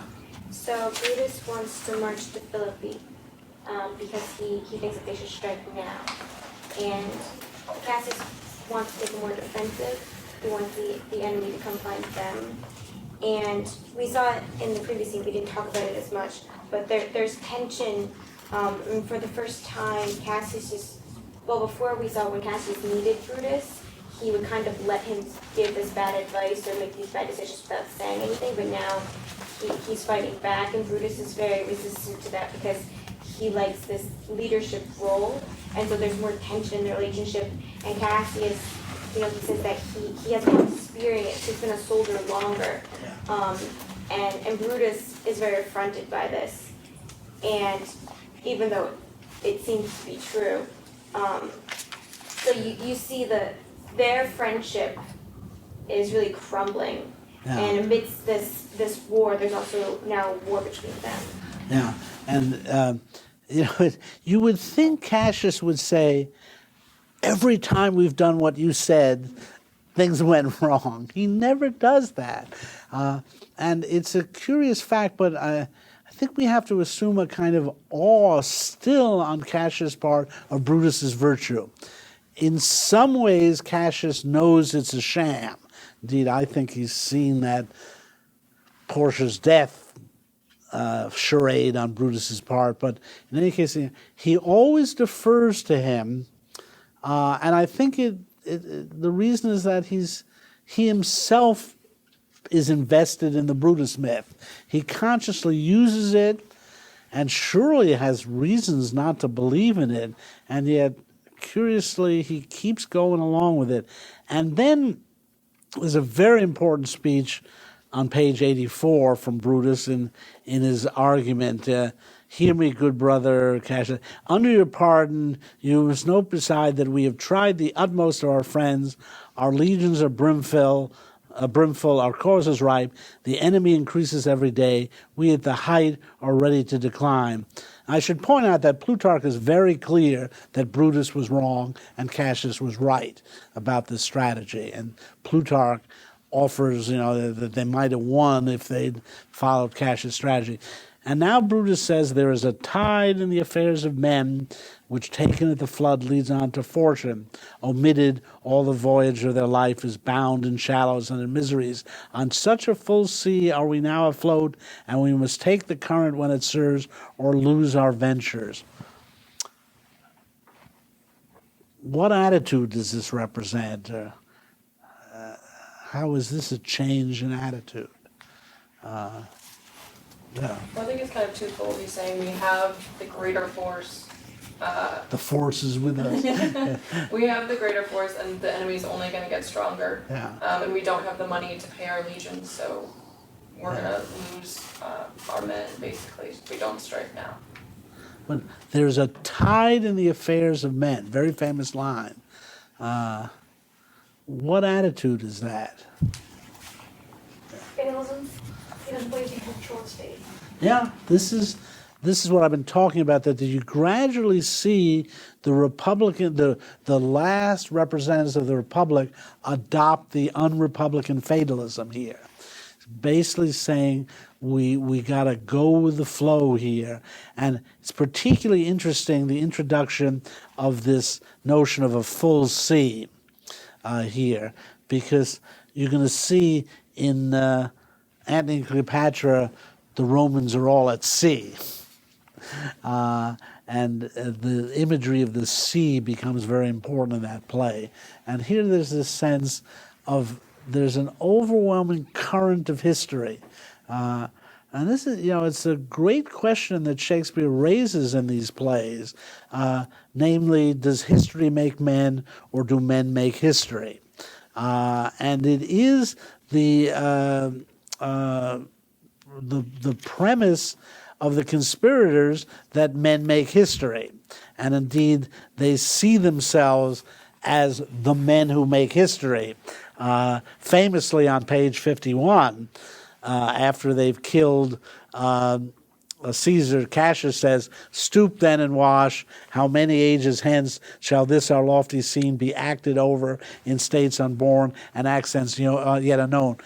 a weirdly meta-theatrical moment in Shakespeare, since we're seeing this moment acted over many ages since when we're watching the play. But the idea here is indeed that we are the stars of a drama. This is going to be acted over and over again because we're real actors. We've done something historical here. We are the men who make history. We are the men who make a difference. But Brutus is moving to another position here, that there's a tide in the affairs of men. And yeah, this is a great issue in historiography. Increasingly, history has moved away from the so-called great man theory of history. And increasingly, we have history that deals with social movements, with economic factors. And as you know, a great issue as we think about history, Napoleon, Alexander the Great, Julius Caesar, Stalin, Hitler, do these men make a difference? I think they do. And the history of the world would be very different if the dumb Viennese Fine Arts Academy had accepted young Adolf Hitler as an art student and he'd become a painter instead of dictator of Germany. It could have happened. I don't think he was that bad a painter, actually. And if only the Viennese had recognized that. I'm half joking, but there's a guy whose career path could have been very different. And Shakespeare meditates on that. I think the overwhelming sense of the plays is that we're watching the great men who made history, but they themselves begin to wonder about that. And it is a kind of fatalism that has fatal consequences in this play. Whereas Antony and Octavius, they plug away at it, and they're not gonna give in to history here. Now, one of the examples of the fatalism is that Caesar's ghost appears to Brutus in this scene. And it's again a sense of fatalism, page 87. Why comest thou? To tell thee thou shalt see me at Philippi. Well, then I shall see thee again, I at Philippi. Well, I will see thee at Philippi then. There's a sense of these, in this case, supernatural forces that are working against them. Now, in terms of the battle itself, how does it work out? Yes. Well, I have a question about this, the idea of like fatalism. Yeah. Is this discussion of fortune and of this kind of tide in the affairs of men, is it necessarily in stark contrast to an idea like the idea of the individual being able to influence things? I think we see it also in Machiavelli, where he uses the term fortune to mean essentially kind of the accumulation of human events, and that there's certain opportunities to be taken. So when he talks about his great princes, it's Cyrus, who saw that his people were enslaved, Moses, who saw the same thing, and so there was this sort of this accumulation of like the events, and it led to a situation which was ripe for leadership. I have to say that Brutus's imagery is much more passive than that. There's a tide in the affairs of men, which taken at the flood leads on fortune, is bound to. On such a full sea are we now afloat, and we must take the current when it serves or lose our ventures. Now, it's halfway between pure fatalism and the sense of activism, but it's veering towards fatalism in the sense that he's not saying we must take the current and turn it in our direction.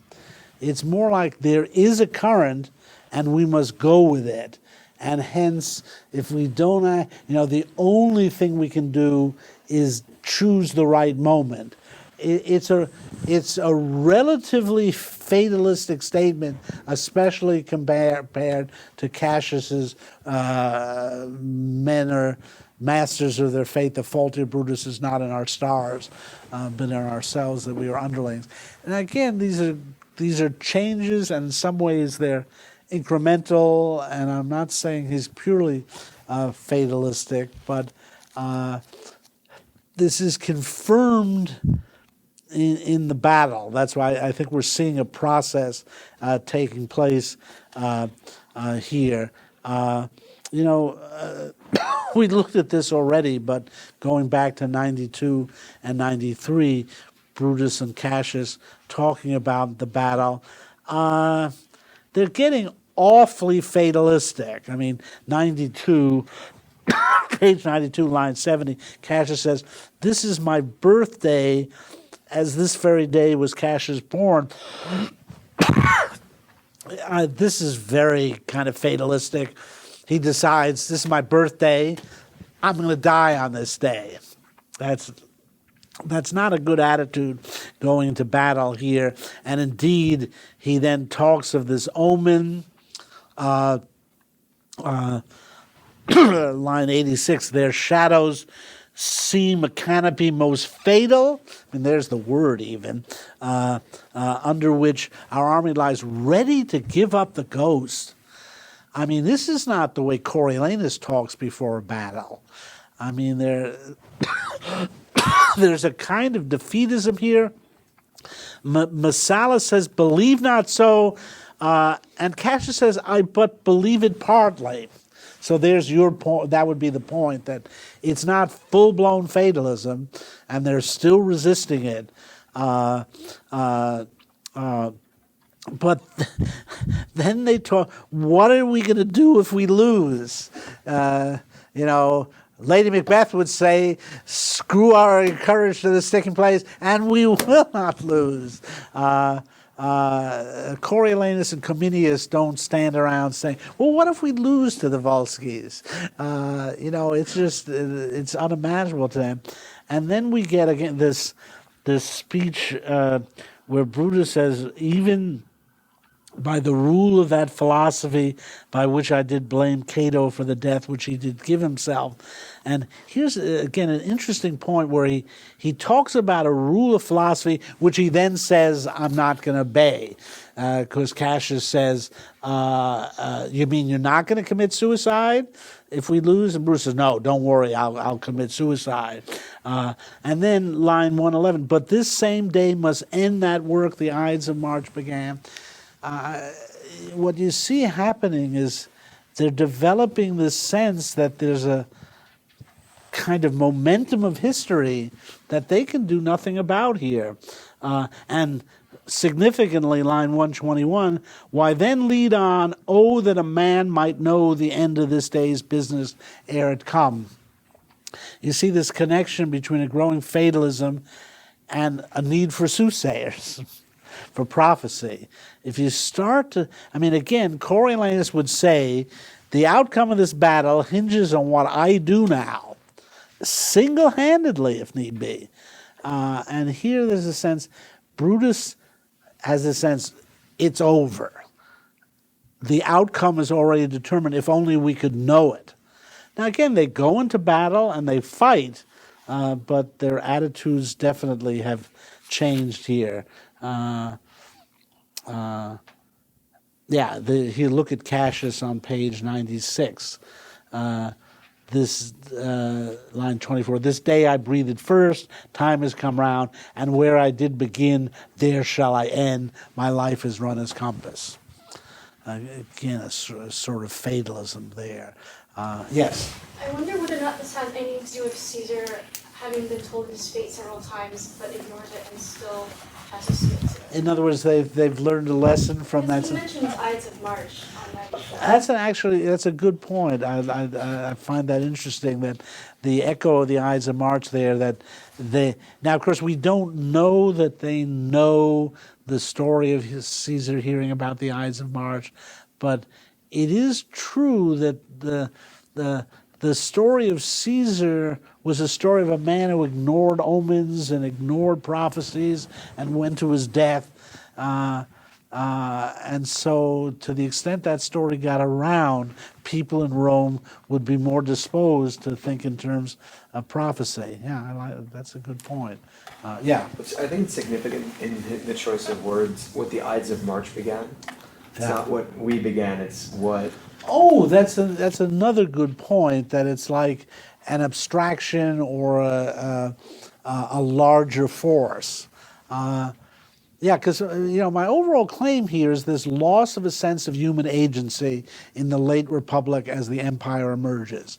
And you see the resistance to it, indeed the attempt to assassinate Caesar and restore the Republic is an effort to recapture human agency. And yet even those guys now are beginning to see it slip away. Yeah. I wonder too, both Cassius and Brutus mentioned Caesar before they died for their last Yeah. words. Yeah. And I know that this is a Roman play and not a more Christian one, so the idea of sin and guilt that you see like in Othello before he kills himself isn't the same. Yeah. But do you think that this kind of more idea of fatalism that somehow they are going to meet bad ends comes from some place of having killed Caesar? Well, again, you don't have to be Christian to have doubts about killing someone. And we will see the word sin appears in a crucial place in Antony and Cleopatra. But I think, to me, the point seems to be the great irony of the fact that they thought they were killing Caesar, and in fact they made him more powerful by setting him free, setting his spirit free.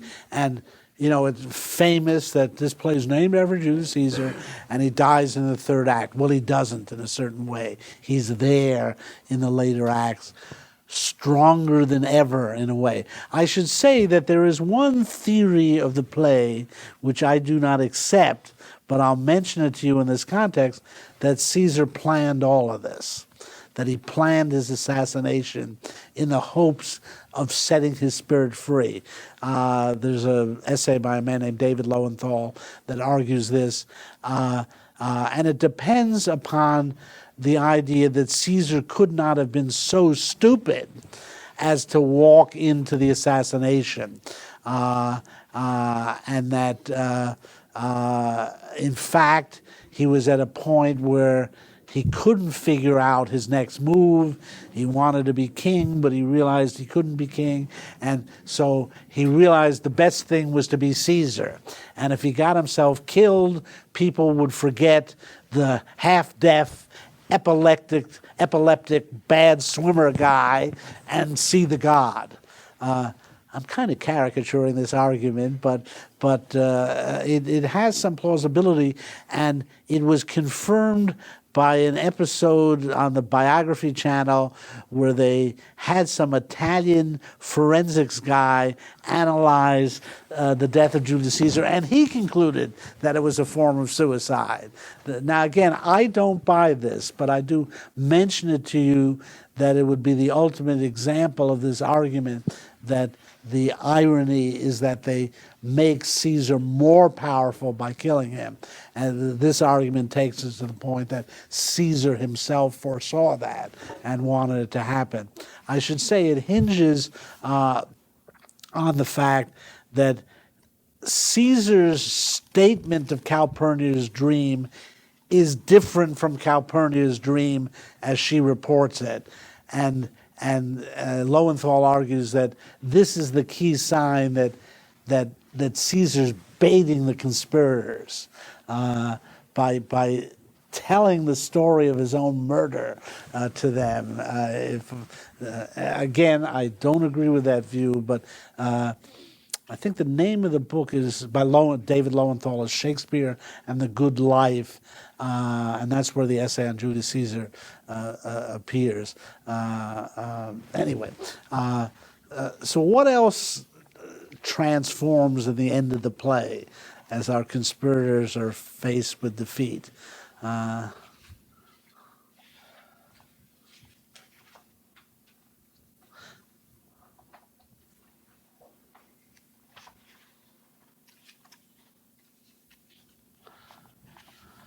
Well, what are their attitudes at the end?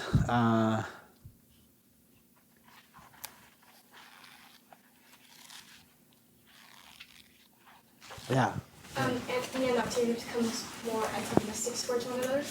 Now that's Anthony's no longer, well, the sole power he was when he was first making his speech after Brutus. Yeah, and why? What has Octavius got on Antony? He has blood. Yeah, in other words, he's been named by Julius Caesar as his heir.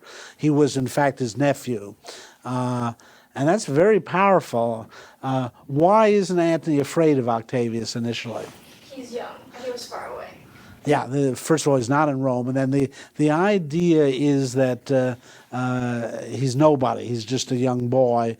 And Octavius actually made good of that. We see this on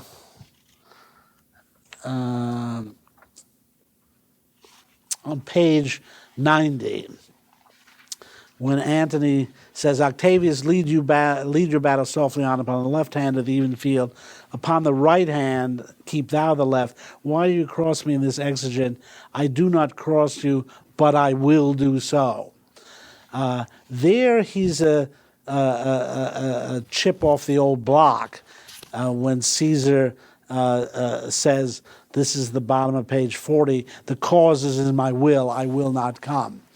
That's the first Caesarian moment of Octavius where you see he's going to assert his will purely for the sake of asserting his will. And it's significant that we see that moment. Indeed, you're going to see in Antony Cleopatra the whole battle between Octavius and Antony. And spoiler alert, Octavius is going to win and become Augustus, in case you weren't following the history there.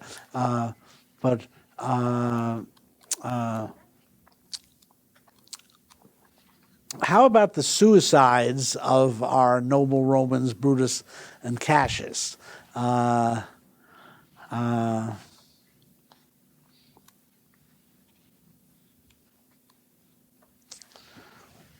What provokes it? Yeah. Well, at least with Cassius, he sees his best friend die, and or thinks he sees well, it. he thinks he thinks he sees it. That is not actually true, but he thinks he sees his best friend die, and he actually has bad eye. He literally has bad eyesight. It's an interesting touch. Caesar can't hear, but Cassius can't see. Well, what I was going to say earlier, I think, is their suicides, at least Brutus's suicide, provokes an interesting change at the very last page in terms of Antony and Octavius' reactions to it and how they view Brutus at the end. They praise him as the one virtuous conspirator, since unlike the others who acted out of envy, Brutus actually had the common good at heart, or so they say. And I just think it's interesting that on both sides we have the major actors praising their enemies. Brutus says, well, I loved Caesar, he was a great man, he was a great friend of mine, but I had to act in the interests of Rome. Antony and Octavius say, well, we had to avenge Caesar, but Brutus was still this virtuous Roman who deserves all the rights of burial. I don't know, what does everybody think? Is it sincere? Is it posturing? I'll remind you that at the end of Coriolanus, Aufidius praises Coriolanus after engineering his death. My rage is gone, and I am struck with sorrow. Take him up, help three of the chief of soldiers. I'll be the one, beat thou the drum, that it speak mournfully, tread the steel pikes. Though in this city he hath widowed and unchilded many a one, which to this hour bewail the injury, yet he shall have a noble memory. In each of these Roman plays, they end with the main enemy of the character praising him. You'll see, again, spoiler alert, Antony and Cleopatra die. It's a tragedy. And it ends with Octavius praising Antony and Cleopatra. And I'm glad you brought this up because I wonder about the sincerity in each of these cases, especially because of the pattern. In each case, someone who hounded the other people to their deaths speaks of them as noble, and I think in a context where it's to their political advantage, not to act triumphant and not to seem to seem noble to their adversaries. It helps them consolidate their own power after doing something dubious. It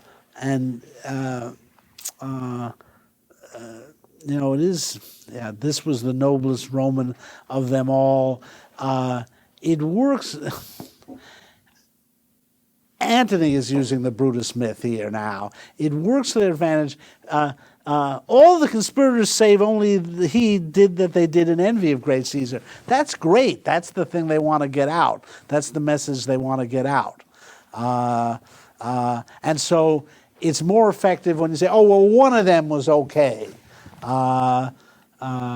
So I do think these are political speeches, the way I'd put it. They are not, they're not as heartfelt as they appear to be. I'm glad you detect that. How do you guys feel about that? Yeah. I think that I buy the political argument because also you're always going to have enemies, and so by triumphing when you both won your side over, but also made the other side maybe less mad at you. But also, I think that's a good point. Yeah. With that being said, I think there also is something that you recognize something good of your enemy once you're dead. Because when you're in battle, you cannot feel the other person's emotion, that you give up that edge, you might flinch. But once that person finally dies, you finally realize their humanity and their noble qualities. And I think Shakespeare is a master of showing human emotion and how people actually feel, and that's very much part of battle, is to draw the humanity out of them during battle, but once they're dead, to put it back in and realize the qualities that they have. Yeah. Ophidius, I find the least sincere. Yeah. Because when you're praising someone and then point out why everyone, though in this city he hath widowed and unchilded many a one, which to this hour bewail the injury. It's like, don't forget this guy killed your families. But the other cases, I think there's I think there's more element of sincerity in Antony than in Octavius, in Julius Caesar, or Octavius and in Cleopatra. Yes. It's interesting that the audiences for these final kind of beautiful orations, these praises. I mean, in Antony and Cleopatra and Coriolanus, they're it's just a bunch of nobodies. It's like Lord number 1, Lord number 2, and then a bunch of servants in Antony and Cleopatra. I mean, because I feel like this might, maybe not call into question, but qualify the political nature of their final orations. Because if it was for political means, you'd think, that it would be a new scene and they're giving a speech to and they're saying, well, this guy was, he's a beautiful guy, the noblest Roman. But I mean, he's just kind of looking at the body with two nobodies that he could just kill easily. Well, the armies are present. And also you can say, well, this is going to be reported on the 11 p.m. news. This will get around. Yeah, yes. I think there is some sincerity to Antony's speech, is because Brutus is murdering the murder of Caesar. So in that way, he's kind of avenging the death of Caesar. Yeah, that is interesting. That's the way they, even Cassius, no, it's Brutus who says, page 98,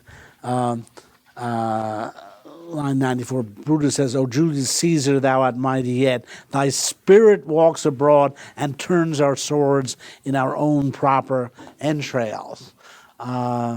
That's very, again, it's thy spirit walks abroad. He had hoped to kill the spirit, ideally kill the spirit and leave the body alive, and now he realizes just the opposite happened.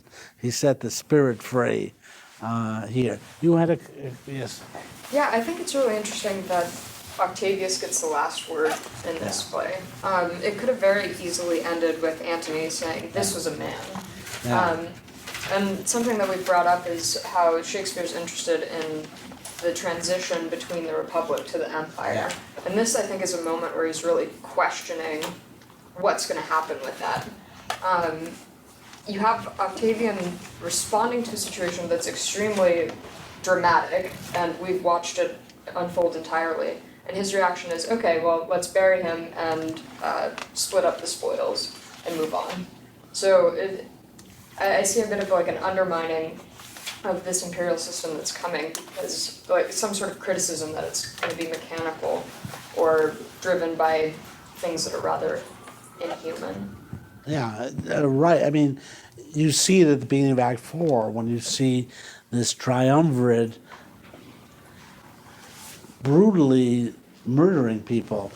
Yes. Yeah, I was just gonna say, I think there's a way in which Antony's speech can almost seem like it's simultaneously a speech within the play and a speech to the audience. But it's somehow, the author coming out and saying what his thesis of the play is. But then Octavius really undermines that because it's very much clearly like back to, let's just what are the practical considerations? This is a happy day. It seems like it undercuts the dual reading at the end of the play. Yeah. When Anthony shows up in Act 3 and Cassius is very quick to say, you'll share in all the goodies. You'll get your share too. We really do see that about the Romans now. They're really concerned, what can I get out of this? By the way, in support of what you were saying, it is a convention in Shakespeare that the last speech goes to the highest ranking person left alive. And it's often important because, say, Fortinbras delivers the last speech in Hamlet, and it confirms the fact that Hamlet has proposed him to be the new king of Denmark, and presumably it means he will be. But this is, in that sense, prophetic that Octavius gets to give the last speech. Antony should have been very nervous about that. It's a sign that he's not going to win out in his competition with Octavius. One thing I want to stress in the ending of the play is the very strong sense of ending. Look at page 97. Titinius saying, that in light of Cassius's death, so line 59, no, this was he, Messala, but Cassius is no more. O setting sun, as in thy red rays thou dost sink tonight, so in his red blood Cassius's day is set, the sun of Rome is set, our day is gone, clouds, dews, and dangers come, our deeds are done, mistrust of my success hath done this deed. There really is a sense that something's coming to the end here. Now, it is the Republic, but notice that in the terms of the play, it's Rome itself. There is a sense in which Shakespeare identifies Rome with the Republic. And there were great differences between the Republic and the Empire. The feeling here is, if you ain't got a republic, you ain't got Rome. These people really think their whole way of life has come to an end. And it's not just Cassius's day is set, the sun of Rome is set. And it's a very powerful feeling here, the sense of the last of the red-hot Romans. Look at bottom of 98. Brutus says, are yet two Romans living such as these? The last of all the Romans fare thee well. It is impossible that ever Rome should breed thy fellow. Now, this is what you say at funerals. This was but notice how many people say it. Even, Antony says, this was the noblest Roman of them all. Julius Caesar, he said, this was the noblest man of them all. There's a real sense that nobility is being lost here as the Republic goes under. Yes. This is just kind of a small question, but when there's a line, so when his red blood Cassius Day is set, sun in Rome is set, would that have been as ambiguous as it is now in our pronunciation, where sun is not, it's not clear what that is? Because it's kind of odd that you would consider Cassius the sun of Rome. Yeah, I was thinking about it as I looked at it, and I don't know what to say in reply to that. But I will say this, that, you know, there is a sense in which Cassius is the kind of man that made the Republic work. And again, when I was taught this play, oh wait a minute, we did it in junior high, come to think of it. Cassius got such a bad name, but Cassius guarded Republican liberty, and he guarded the equality of the patrician order. And you can say he did things out of envy and what, but the point is, the Republic rested on people like Cassius. And it's by no means clear that people like Brutus could have made the Republic function single-handedly. The Republic needed people like Brutus. It needed people that spoke in terms of the public good and so on. But there is a sense in which when you lose Cassius, you lose what Rome made Rome work. And of course, it was Cassius that starts the conspiracy. It was Cassius who was right at every point of how the conspiracy should proceed. So I'd like to give the guy some credit, and he is given credit at the end. That in some ways he is, maybe in that sense, he's the son of Rome. Now here's a really important speech from Brutus. On the bottom of 102, about line 34, leading up to his suicide. My heart doth joy that yet in all my life I found no man, but he was true to me. I shall have glory by this losing day, more than Octavius and Mark Antony by this vile conquest shall attain unto. What transformation is occurring here in Rome? Yeah. Well, he's saying that he's going to die for the Republic, but they're going to live for the Empire, and that he's actually going to get more glory. Does he say he's going to die for the Republic? Well, by this losing day, I guess.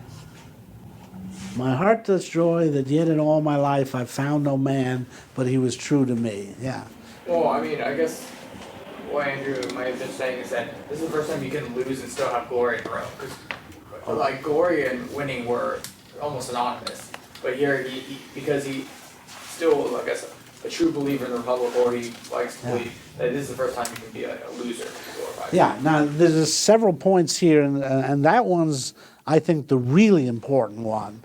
That is, for the first time, we're hearing someone proudly proclaim himself a loser in Rome. I cannot picture Coriolanus saying, I shall have glory by this losing day. We start to see the philosophy of a loser emerge here. And the notion, that's literally true here. And conquest is now vile. You will see this as a major motif in Antony and Cleopatra. We see here Rome, again, very much in the spirit of Vince Lombardi in Republican Rome. Winning isn't the most important thing; it's the only thing. And now Brutus is saying it's not the most important thing. The most important thing is that in all my life I found no man, but he was true to me. Now, in response to your claim that he's dying for the Republic, turn to page 141, where again we have the source here. And here's the speech in Plutarch, the bottom of 141. It rejoices my heart that not one of my friends hath failed me at my need, and I do not complain of my fortune, but only for my country's sake. What you said is in Plutarch, but it's not in Shakespeare.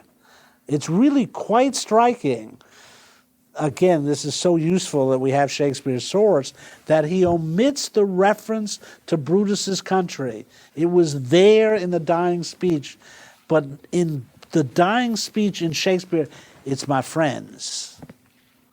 My heart's a joy that yet in all my life I've found no man, but he was true to me. It's personal, yes. Yeah, and I think what we saw with Caesar was that he was betrayed by Brutus, his friend, and then Yeah, that's good. Yeah, et tu, Brute. yeah. Yeah. And then on page 103, Strato has the line, but for Brutus only over him himself, and no man else hath honor by his death. So there is a sense in which Brutus, all his life, men were loyal to him. He was never betrayed, and his demise was of his own choosing. Yeah. Politics is personal now.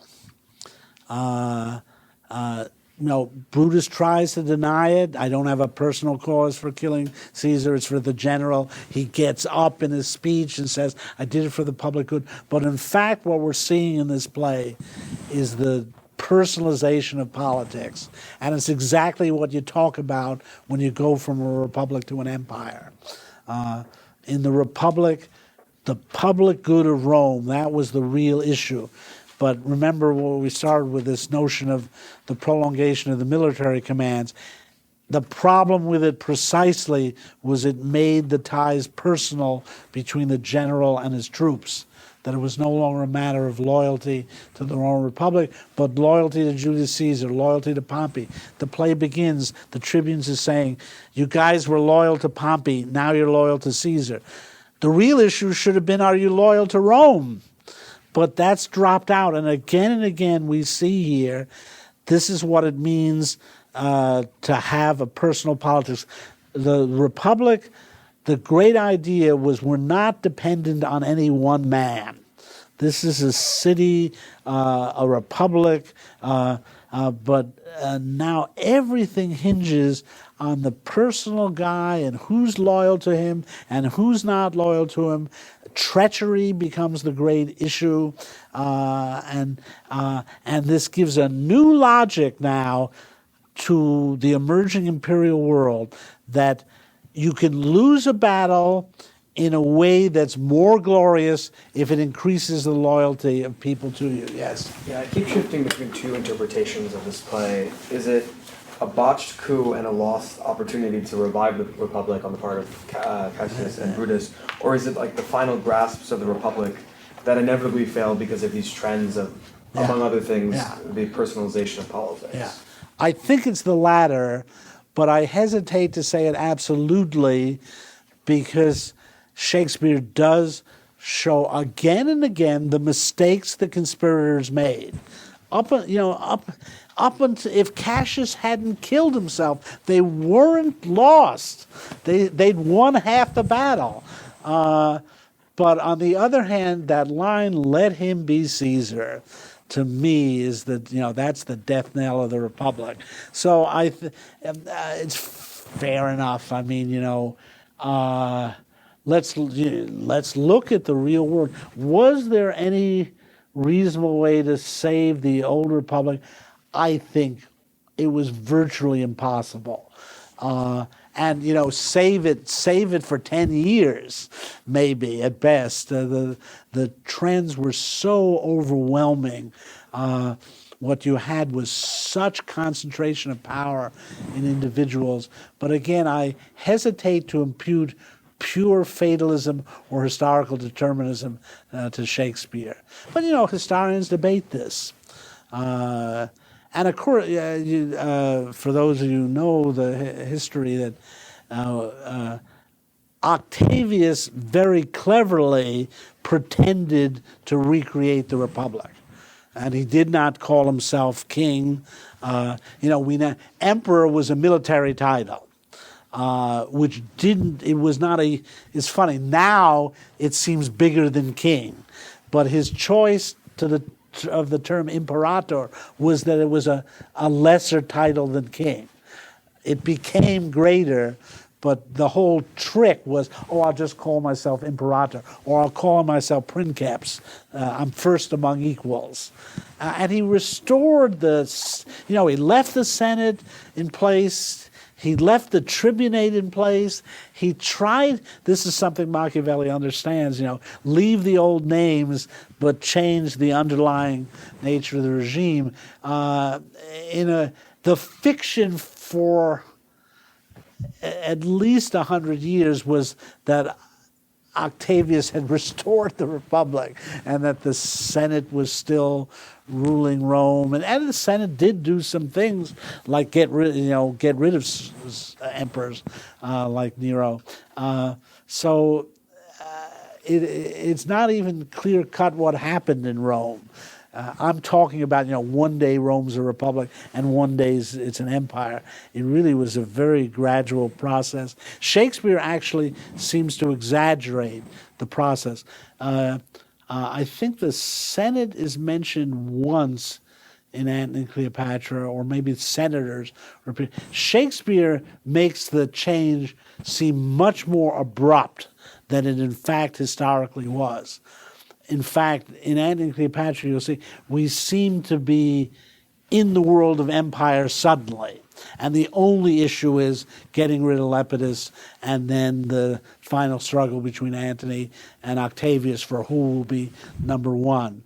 But it's important to realize that the historical facts were much more complicated than that. Ronald Syme's book, The Roman Revolution, is very good on tracing Augustus's brilliant strategy of trying to maintain the illusion that there was still a republic going.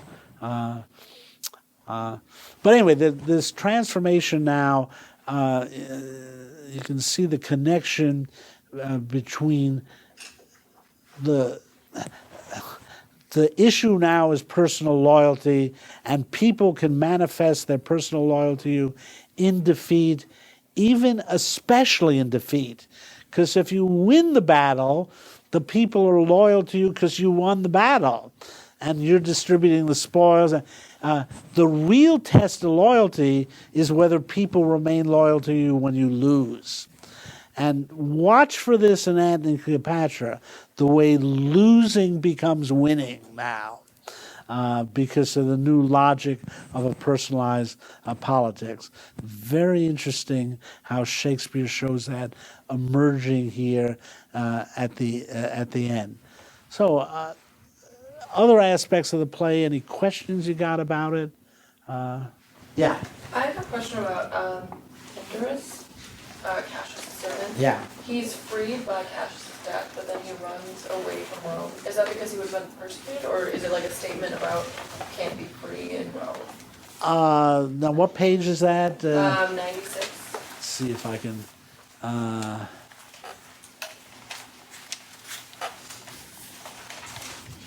think it's on the bottom. Yeah.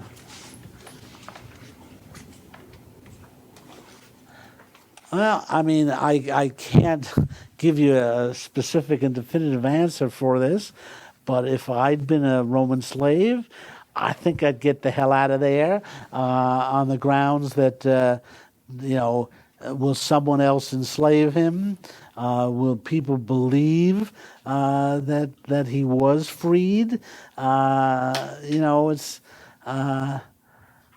slaves have a long history of getting the hell out of there when they can. He doesn't have much future in Rome. All he knows is slavery in Rome. So, I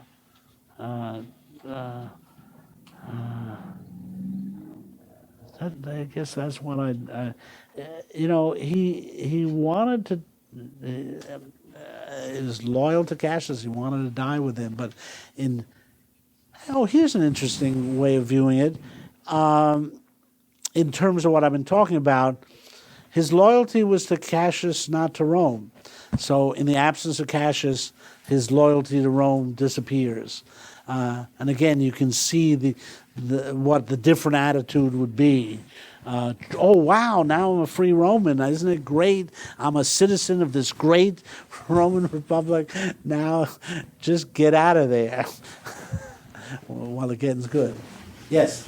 Are we just doing kind of questions about the play, like this kind of this off topic? Yeah, we're now, let's just have some open time here. Okay. Go off topic.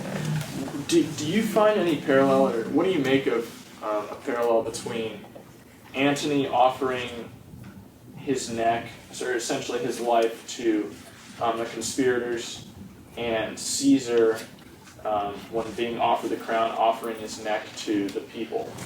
That's an interesting point. You see, I really, it's odd. I find the Antony moment sincere because I like to see it as the basis of his confusion in Antony and Cleopatra. That is, I can't see any ulterior motive there. I mean, in Caesar's case, he's staging the scene, he's trying to make a point, he doesn't really want to be killed.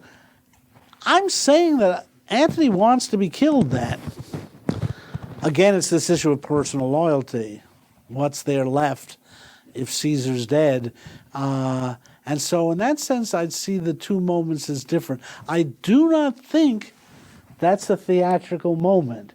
Now, some people could argue that, and it could be a kind of clever trick in this sense that his biggest worry is that they're going to kill him. It will be logical to kill him, and there's a certain way of defusing the impulse by sort of saying, well, go ahead and kill me. Don't throw me in the briar patch. Go ahead and kill me. I want to be killed. And then they'll say, gee, he wants to be killed. Why should we kill him then? He's got something in mind there. But basically, it's a remarkable moment that reveals the emerging personalized politics of the empire, that if you're we just saw it in Pinterest. Glad you brought up Pinterest. We're seeing in this world now, if your master's killed, you want to be killed. You'll see the drama of this in Enobarbus and Antony and Cleopatra, where the worst thing you can be labeled is a master leaver and a fugitive. And in some ways, Antony encounters that problem there. How does he remain loyal to Caesar? And his initial impulse is to get himself killed. What a moment to be killed with Julius Caesar. And then he has time to think, I can do better for Caesar. I can avenge him. Yes? I'm wondering how politically ambitious you think Antony is. Because on the one hand, we see Octavian, who's very clearly directed toward getting singular power. Yeah. On the other hand, Antony, twice when soliloquizing, the first time after Julius Caesar's been killed, he says, cry havoc and let slip the dogs of war. And then after all of the, the big rhetorical showdown, he says, mischief thou art afoot, take thou what course thou wilt. So he seems to be a character that just wants to create chaos. Yeah, and by the way, those are both speeches of surrendering human agency. Let's turn it on. Let's see what happens. Historically, Mark Antony was an ambitious man. And Shakespeare seems to mitigate that.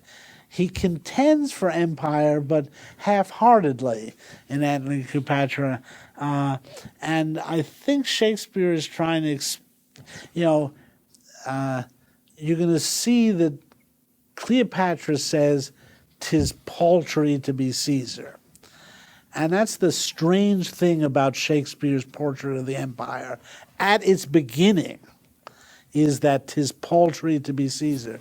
Shakespeare seems to have very little respect for the Roman Empire at a time when, most people thought empire and not republic.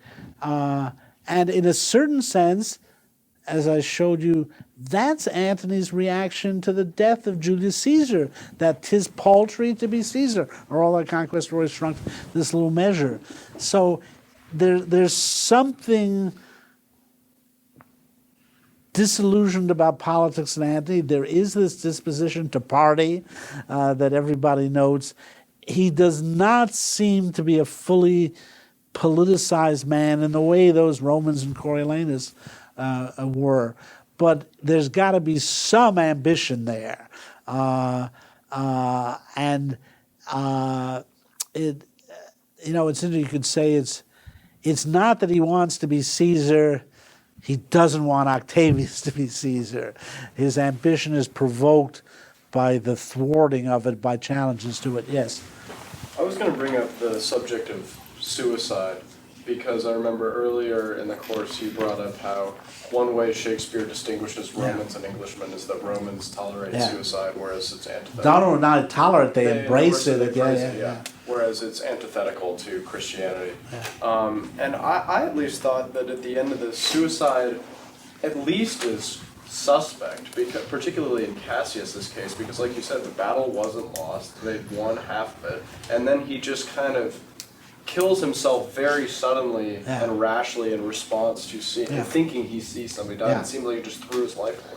I'm not saying that Shakespeare himself endorses suicide or thinks it's the great solution to human problems. What I'm saying is the Romans think it's the solution, and there are no inhibitions against it. You will see something different in Antony Cleopatra, but at least through this play, there's nothing corresponding to Hamlet saying the everlasting hath fixed his canon against self-slaughter. We were talking about this during the break. When Ophelia kills herself, sort of, she can't be buried in hallowed ground. It really annoys Hamlet when he learns that. And there's all this, the royal family has kind of covered it up, and they've, there's that interesting passage when the gravedigger says, well, if she comes to the water and drowns herself in, then she kills herself. But if the water come to her, then she doesn't kill herself. And they really try to split hairs on that to excuse her of suicide. In other words, it's the overwhelming premise of that play is that suicide is a sin. Macbeth, given the option at the end of his story, says, why should I play the Roman fool and die upon mine own sword? So it's not so much that Shakespeare thinks it's good to commit suicide, but that he understands the difference of regimes in the way that suicide is evaluated. You can say, it's an interesting thing about Cassius that he has a surprising disposition towards suicide. Look at page 21, where where's line 89. I know where I will wear this dagger then. Cassius from bondage will deliver Cassius. There in ye gods, you make the weak most strong. And so on. I mean, from the very beginning, his alternative is suicide, and even more strongly on page 47, look at line 19. Casca be sudden, for we fear prevention. Brutus, what shall be done? If this be known, Cassius or Caesar never shall turn back, for I will slay myself. He almost kills himself before they kill Caesar because he sees Caesar talking to somebody. I mean, it's a problem to be too eager to commit suicide. If you learn nothing else from this seminar, please remember that. Yes. In 21, there's also the so every bond in his own hand bears the power to cancel his captivity. And I think part of the reason that's, Casca is actually saying that, but part of the reason that suicide maybe seems so open as an option is that if you really believe that liberty is tied to the Republic, and you believe that the Republic is in danger, you already are at a state which, if you believe, it's better to be dead than to be a slave, you're basically you're at the precipice at that point already. Yeah. So the question is continually hearing that. Cato the Younger, who is, I think I've got him straight now, famously committed suicide after Pompey was defeated by Caesar, because Cato the Younger said, that's it for the Republic. I'll kill myself. That's pretty amazing stuff. When it comes to suicide, I think Brutus, he also mentioned it I have the same dagger for myself when it pleased my country to need my death on 59. And I think that's in Act 3, at the end of it, he realized that the country wanted him to die. And that was probably what led him to this despair, this fatalism, and seeing the Yeah. Caesar's ghost. Yeah, it really is interesting. Now that we're looking at it, suicide is pervasive in this play, the option, and it is a sense the Republic is dying. Why should we live on? I can't live on in a world in which I've lost my freedom. And again, that freedom in this world, it's a sense of human agency. Freedom is that I have some say in what my life is like and what happens. And if I don't want to live. It's Republican liberty. It's not so much what we would think of as democratic freedom. It's not that these people are worried, do I get to vote for president? It's do I get this? Quite frankly, a Roman patrician would look at America today and say, none of you guys are free. I mean, you get to vote for these rulers, but they run your lives. And you don't have a strong sense of agency that you can affect foreign policies.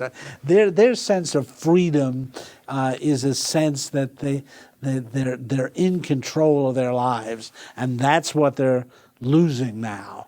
And they really, it's deeply disturbing to them. It disturbs them at the core of their being, so much so that they think of suicide. Last question? This is the question, it's not about suicide, but on the speaking about sin of the poet, I was wondering if there's a reason for the scene beyond just showing the mob, or if there's a reason why the second Cinna is a poet. It seems like such an odd thing to drop in. And I mean, you might say, oh, it's about showing that the plebeians are not thinking and they're sort of like very violent, unruly people, but I would imagine that there's some significance beyond. Oh, yeah. I think Shakespeare just smiled. This is in his source. So when he saw this, he said, wow, I can use this one. Now, part of it is that this is the last we see of the plebeians. Again, it's hard to remember that, and I've never seen anyone comment on it, but this is the last time the plebeians ever appear on stage. It's their last moment of agency when they get to do something, and it turns out they act like a mob and kill someone. And of course, they make a mistake. They mistake Cinna the poet for Cinna the conspirator. So it's not their finest hour. But if you want to really know what I think the deep meaning of this scene is, let me just make the preposterous claim that it's the trial of Socrates. That is, we see what happens here when anybody's philosophical. The city can't tolerate it and puts them to death. Here's the key thing, line 15, this is an inquisition. They're asking me all this, what's your name? Whither are you going? Where do you dwell? Are you a married man or a bachelor? And he says, what is my name? Whither am I going? Where do I dwell? Am I a married man, bachelor? Then to answer every man directly and briefly, wisely and truly, wisely I say I'm a bachelor, second plebeian. That's as much as to say they are fools that marry. You'll bear me a bang for that. And so what you see here is a poet, and we've seen that poets are marginal in the city. In a few minutes we'll see Brutus and Cassius throw one out. I think we get a glimpse here of someone who lives differently from the rest of the city and has different values, as symbolized by the fact that he's a bachelor. Rome is supposed to be married, have a family, be part of the city, help carry on the tradition. And the plebeians see the challenge here. That's as much as to say they are fools that marry. It's saying anyone who lives differently from the rest of the city is a challenge to it and will be killed. Think Socrates. There are these little hints in these plays that there might be a way of life fundamentally different from civic life, antithetical to it, and it tends to be not treated well by the city. Again, this is a little glimpse of Rome's problematic relation to anything that would be true philosophy, not this kind of dressed up stoicism that Brutus parades in public to give himself the right image, but here someone, a poet who celebrated something other than the city, and above all, who could say to this community of married men, I am a bachelor. And to say that would be the wise thing to say and the true thing to say. This is we see here the city really doesn't want the truth. The city can't handle the truth. The city really doesn't want wisdom because it wants its own opinions confirmed. And anyone that challenges them would be ripped to pieces here. It's a very important scene, in fact. And it's, I think, Shakespeare at his deepest and at his most enigmatic at the same time. I offer that interpretation because you asked for it, but normally I don't like to talk about such things. It betrays Shakespeare's deepest secrets. Okay, so that's tomorrow we'll turn to Antony and Cleopatra, and I think we got a lot of things to look for in it now.